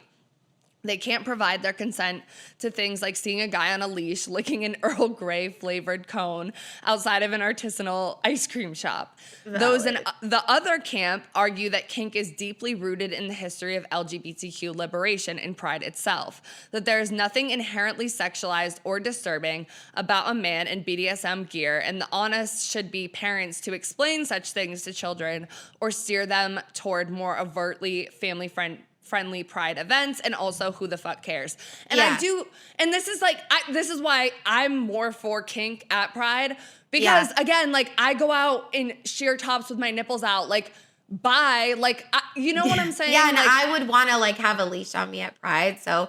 And it's like, I get it. Like, it's like you're not consenting to seeing to that. But it's like, unfortunately, it's like, it's giving like, I'm an alcoholic. So like, you shouldn't have your birthday party at a bar. It's like, if you have trauma and triggers around seeing that, it's like, yes, like they built this shit. They built the liberation. And so it's like, unfortunately, it's like, there's other queer spaces without that. Yeah. Like, this is just not the one for you. And yeah, it's like, you know, I was 5 years old and not kinks, but like drag queens dress very provocatively, like balls out and like tits up in the air. And my, you know, my mom would just be like, yeah, like it's drag queens, they're performers, like whatever. Yeah. And I wasn't like really, I was like, oh, okay. Like it's fine. Yeah. So either don't bring your kids or educate them. And if you have triggers and like that, then don't go. Sorry. Right. Find other spaces. Like we talked about, like Boston has a kids' Pride, I'm pretty There's sure. so many queer spaces that don't involve BDSM. I mean, depending on what state you're in or what country or what part I'm of, like, sorry. that's a little bit very different. Or have Massachusetts anything at coded. all. So I Yeah. get it. Like, I get people being like, oh, this is the only Pride event. Like, I don't want... Move to but, California if you can. There's a lot here. Yeah, and once we start, like, we're going to try to restrict the community that... I don't know. It's just too much. So exactly. And it says this discourse is not entirely organic, though. Much of it is pushed by far-right bad actors attempting to promote homophobic talking points. It's also not new, like, at all. There's been a discussion of how family-friendly the Pride parade should be when I was a little baby gay, whether drag queens should be on floats, and if we were flaunting our sexuality. Millennial author and activist Leo Herrera told me. It tends to come from more corporate conservative side who is really concerned if we are presenting stereotypes or that we won't be accepted or it'll cost funding or press. It's the same conversation repackaged. And we see this in every movement. Like feminism didn't want to include black women and lesbians. Like the Black Power movement didn't want to incorporate black women. Like this is a consistent And gay thing. and lesbians didn't want to include trans people. Exactly. Like we keep repeating the same stuff. So moving on, it says, what is somewhat new, however, is a claim shared by many social media that the anti-kink at Pride stance is increasingly being touted by younger people, reflecting an emerging generational divide in the LGBTQ community. Quote, sorry to all the Puritans who will never know the unfettered joy of taking your top off inside the Stonewall Inn, said one prominent activist on Twitter. Quote, I hope you never know the pain of being beaten by a cop for standing up for queer rights.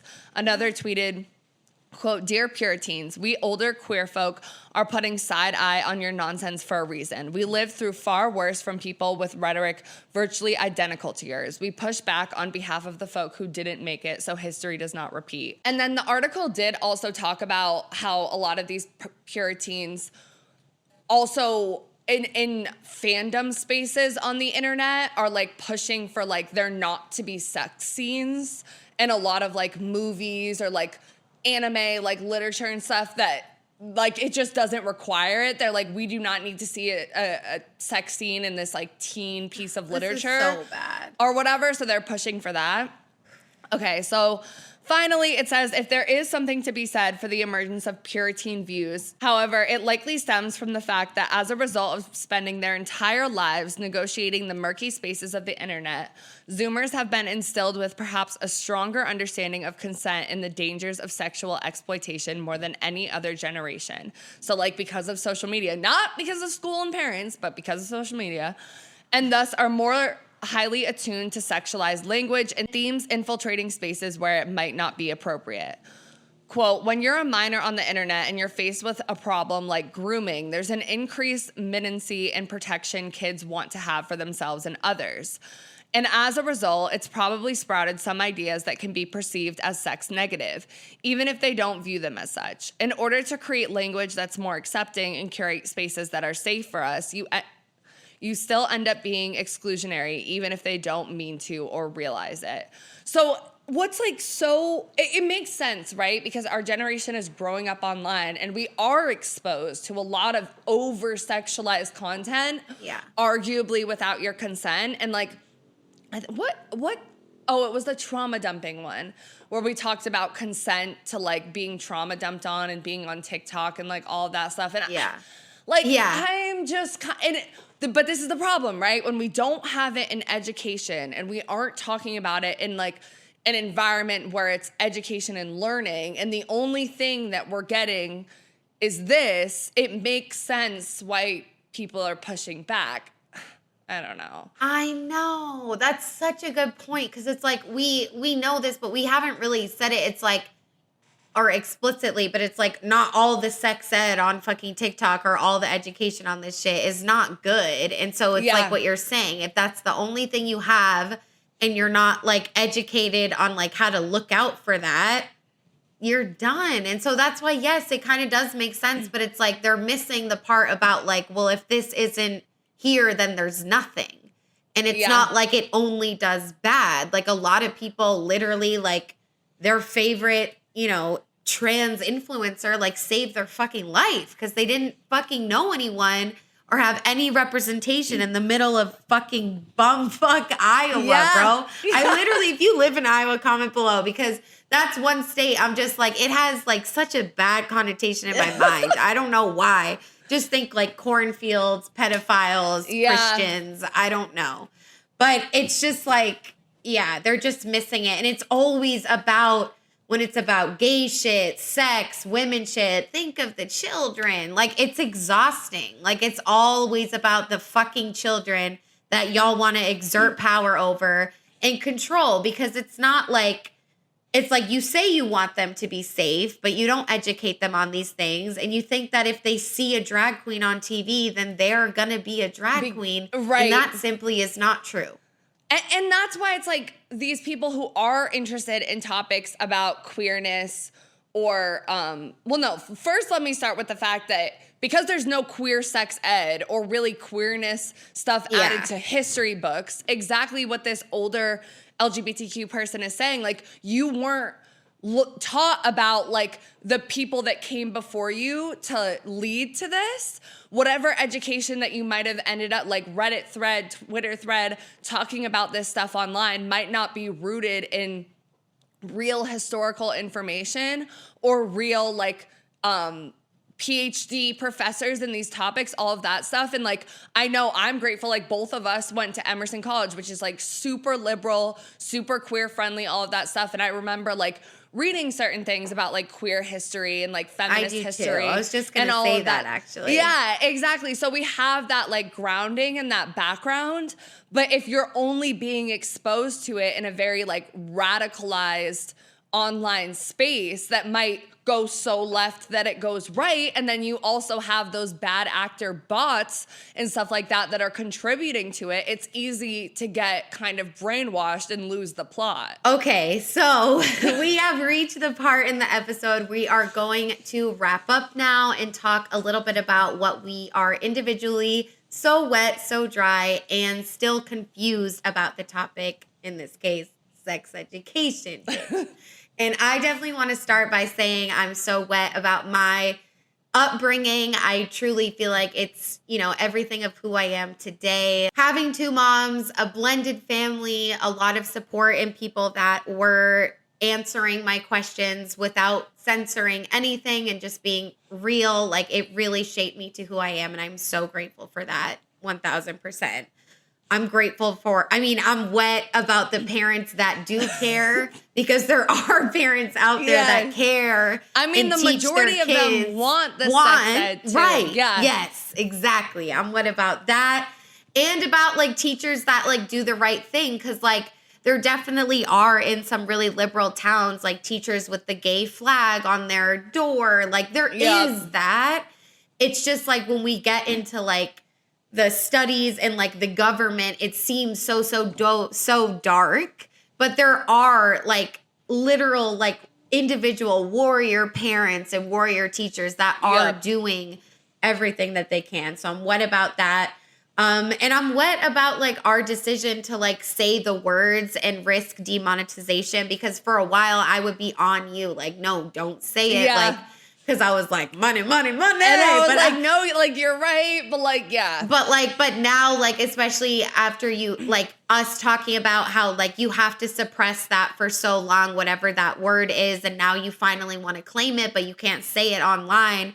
It's ridiculous and it's harmful. And so I'm really wet about, you know, that and you leading us to victory in that sense. And also just like, you know, I never really say this, but I am wet about TikTok, because as much as like it can be detrimental, like I'm glad that it exists as like a platform where we are able to have these code words, and like there is a lot of raw content, mental health content, sex content, sexuality out there. So like I am wet that people were smart enough to like work around some of the censorship that goes on online. Yeah. Yeah, same. I was going to say the same thing about like social media and TikTok. It's like, thank God that we do have this space. And I wish it was more of a thing when we were younger and in high school and stuff, because it would have helped. I think a lot. I mean, I credit Tumblr to a good amount of that. Yeah, but it was like emo self-harm pics. Like, right, exactly. Like it was like gifts of, I don't know. So that was like, eating disorder, too much. Yeah, it was so bad. But overall now, like at least the stuff that's able to slip through the cracks, or the stuff that uses algo speak to work around the algorithm, like it's so important. And I'm so glad that it is out there. And because of that, I think it's starting a discussion where we are trying to do more progressive bills in Congress, you know, not as many as restrictive, but that are trying to push this stuff forward. Like at least it's a conversation. At least we've come a little bit farther in terms of queer representation. We still have a fucking long way to go, but I know that it's probably better now to a degree, because there's all those don't say gay bans and stuff like that, but probably it is a little bit better than when we were growing up. I would only hope. For sure it is, bro. Yeah, and I'm wet about this discussion because we got like a lot of feedback from our listeners in terms of like what they were lacking in their sex education. And anytime we pick an episode that's like a lot of people voting in polls, a lot of people submitting stories, we're like, yes, like they're fucking into it. But as much as it's like most of the responses were like negative in terms of I had a bad sex education or my parents didn't do this. I'm glad that we recognize that and we see an issue, and we're like, and people are submitting, people are talking about it, people that are watching this episode, like this is a conversation that keeps going forward.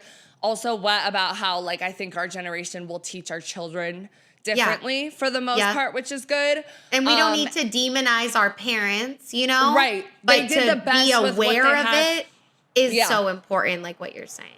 Exactly. Yeah. And then the last thing, I really love that sex work angle thesis. From that thesis. Yeah. Like, I just want to I was going to say that, but I was like, I'm going to let her have the moment. Yeah, it's a mouthful. It was hard for me to understand a little bit, but I did get it. Sorry. Yeah, I mean, it's generally like what we say all the time, essentially. Like, it's just, you know, more thesis language type of stuff. And when she was talking about Tumblr, that was an interesting angle. But like, and I couldn't even read the whole fucking thesis because only part of it, the abstract, is online. But it's rare, I feel like, that we find someone that's so aligned on the lines of the internet, sex work, sex education. Like, I was like, this is literally perfect. So shout out to her and the work she's doing, and the fact that that was written in, I think, 2022, and that's she's getting her PhD. That makes me hopeful that more generations are doing this type of work and like pushing it into the conversation. Like, wet to the people that care and are fucking Yes. And then for dry, it's obviously a lot of dry, but I'm so dry that it's like, you know, sex ed is in the mainstream. They're talking about it. They're having like day-long meetings about it, but it's all in the completely wrong way. Restrictive. And it's like getting worse. You know what I mean? Like it's getting fucking worse. And it's like now we have Puriteens and like celibacy movements, and it's like people are gonna run with that. You know what I mean? But it's like y'all don't want to have sex or whatever. So it's really scary that I do feel like it's getting worse, because for a long time, like maybe pre-COVID, it's like everyone's like, thank God for the younger generation. They're gonna save us. And it's like I'm we worried for the younger generations. Yes. They're in uncharted territory with all this Yes. social media nonsense, and they don't have any sex education for the most part. And it's scary, and I'm worried for them, you know? And it's like the visual representation in the graphs you showed of like there was like 130 something bills pertaining to sex ed. It's like, what the fuck? Like, Yeah. it's insane. Even though some of them were good, it's just like so many. It's like there's so, and you don't really hear about that unless you're watching the news every morning. And I don't. Like, I read things. Yeah, I don't no. watch. Like, so, you Yeah. know, to see that is kind of like a lot. And just the whole censorship and the algorithm, and it's like what they push and what they don't, and they show the harmful content, but censor, you know, the sex therapist trying to save people's fucking lives. And it's just like, it really clicked for me when we were like, you know, this is the new burning books, because burning books was censorship, you know, and how Yep. they didn't let marginalized communities, Black people, learn how to read, because it's like They knowledge erase is narratives. power. Yep. And it's like they're still like limiting education on things that are so important. And it's really fucking scary. Like it's a whole lot of dry. Like, I don't know. Yeah. All right, so I'm so dry. A lot about what you said. I'm going to like retouch on certain things because like different aspects of it. But first, just the history of sex in America, how we're so Oh, yeah, I repressive, forgot about that. How we're Yeah, so that- racist, how, like all of that built That where we are section today, all fucked, like setting the groundwork. I'm very dry, obviously, about the bad sex education. We're all realizing the problem. It is not doing what it's supposed to be doing. And then even with that, like how you were mentioning the effects that it's having on the younger generation, like I thought, I didn't have this in my list, but it's like, it's so interesting where you talk about like, we were talking about, oh, we're the future, we're going to fix things. And then we are in this weird time right now, especially when we talk about young men and we talk about like the pornography epidemic, the male loneliness epidemic, male suicides, all of that. I mean, gut shooting up schools, like that type of stuff. It's like, they are only getting this conservative male content, manosphere content, and when we're talking about sex and relationships, and that's really dangerous, and we've swung this way so hard that I'm very nervous on that side of what the future is going to And hold the in hate, terms of like, gender. The hating them. The hating, I like, know. yeah.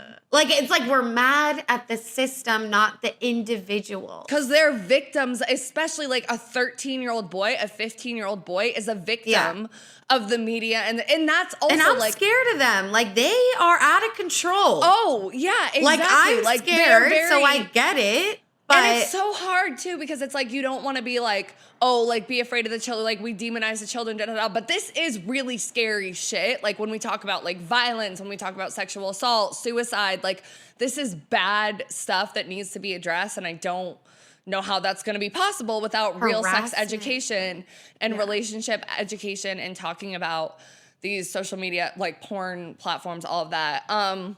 Obviously dry too about the restrictive laws that you talked about, like completely dry about that and the ways that they are homophobic and transphobic, all of those bills. Also the overturning of Roe v. Wade contributes to so much of this when we talk about women's menstrual cycles, birth control, all of that. I'm also dry about the Puritans and the tendency to lean so left that you end up going right and going full circle. Little bit confused about that because it's uncharted weird territory.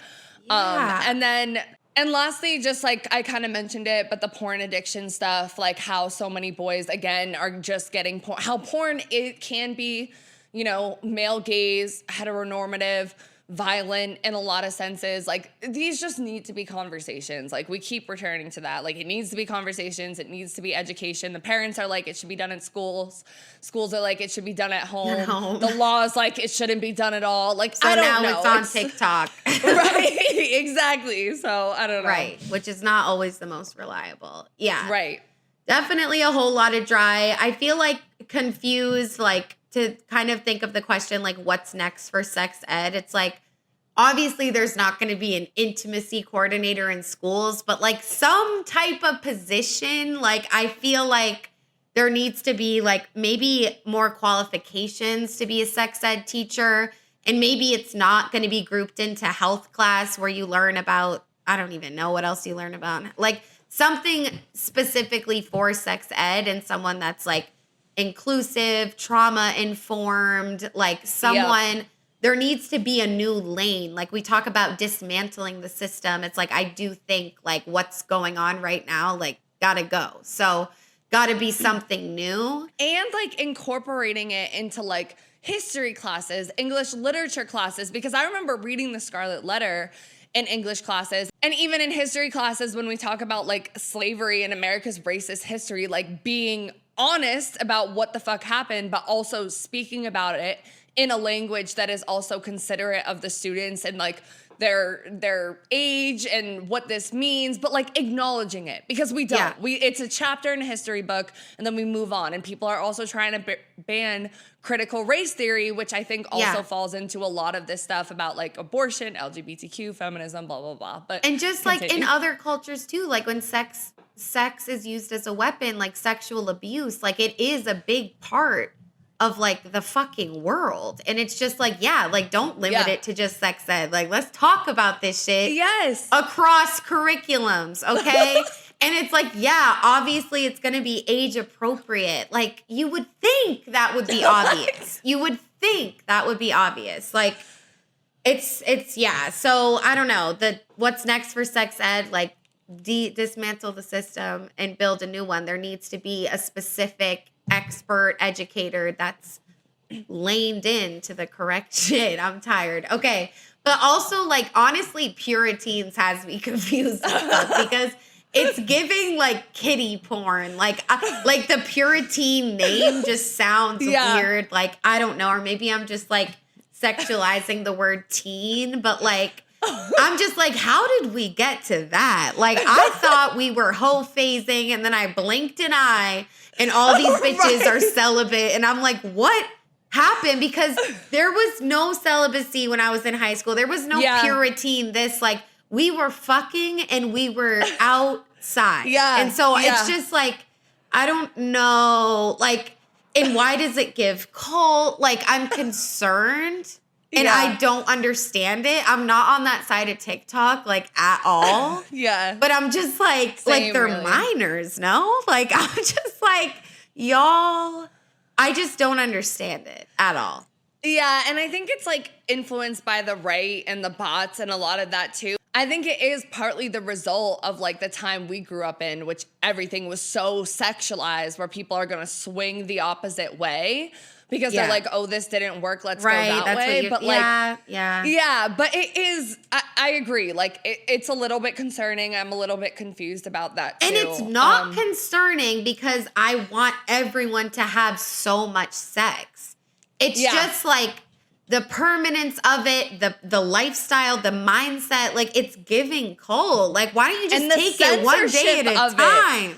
And it's like censoring stuff too. Like it's again swinging so left or right. Like what are we doing? Like it's that's so scary. What is this like paradox and maze? Like just be celibate. Why do you have to label it, hashtag it? Like calm down. Yeah, like it's just too much. But all right, so is that everything you're confused about? I'm good.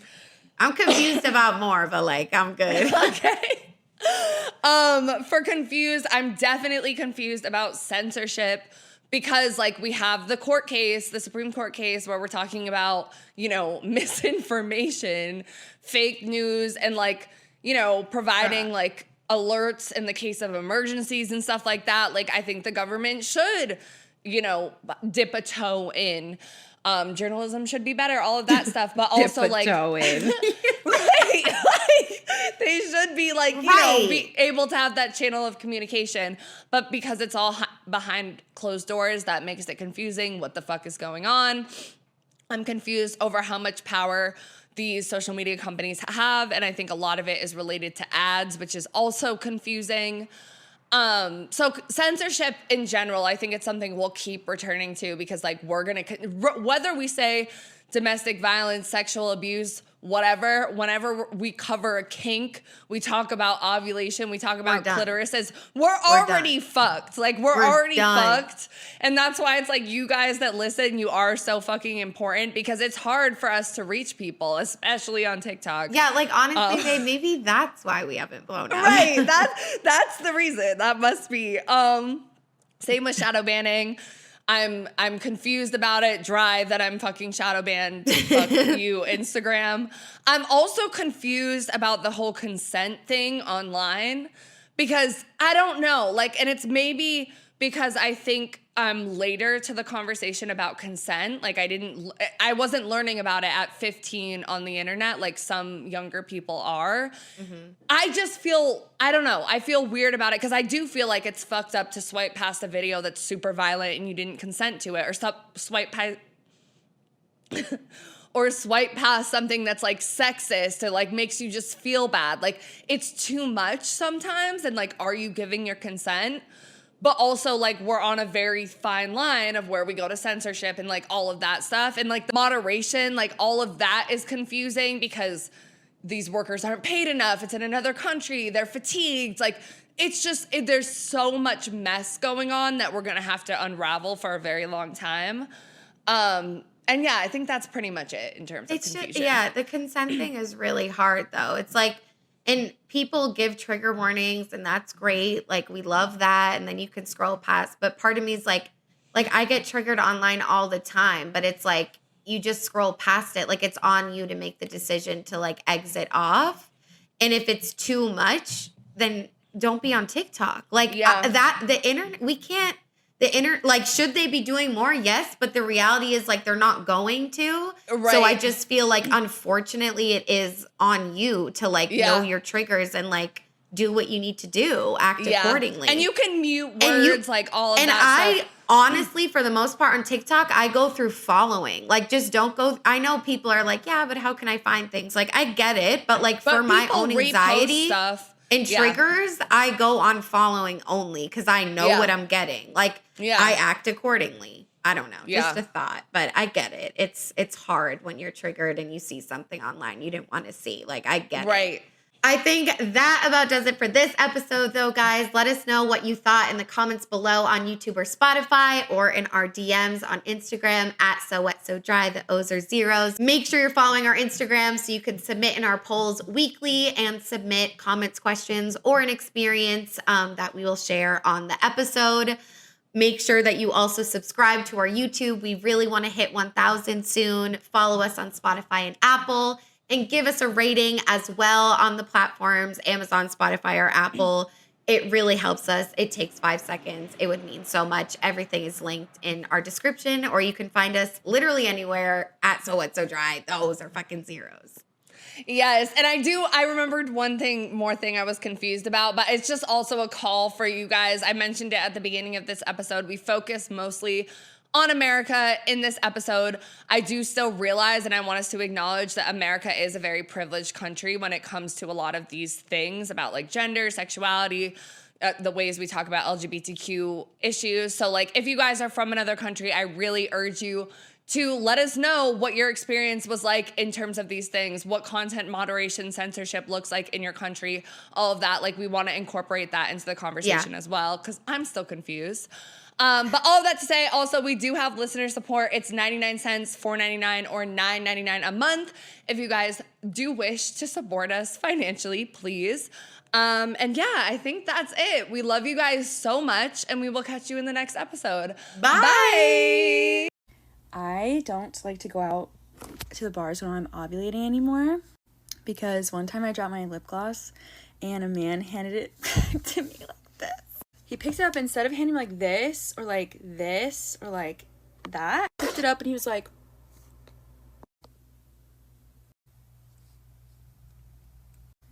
this. Literally was like,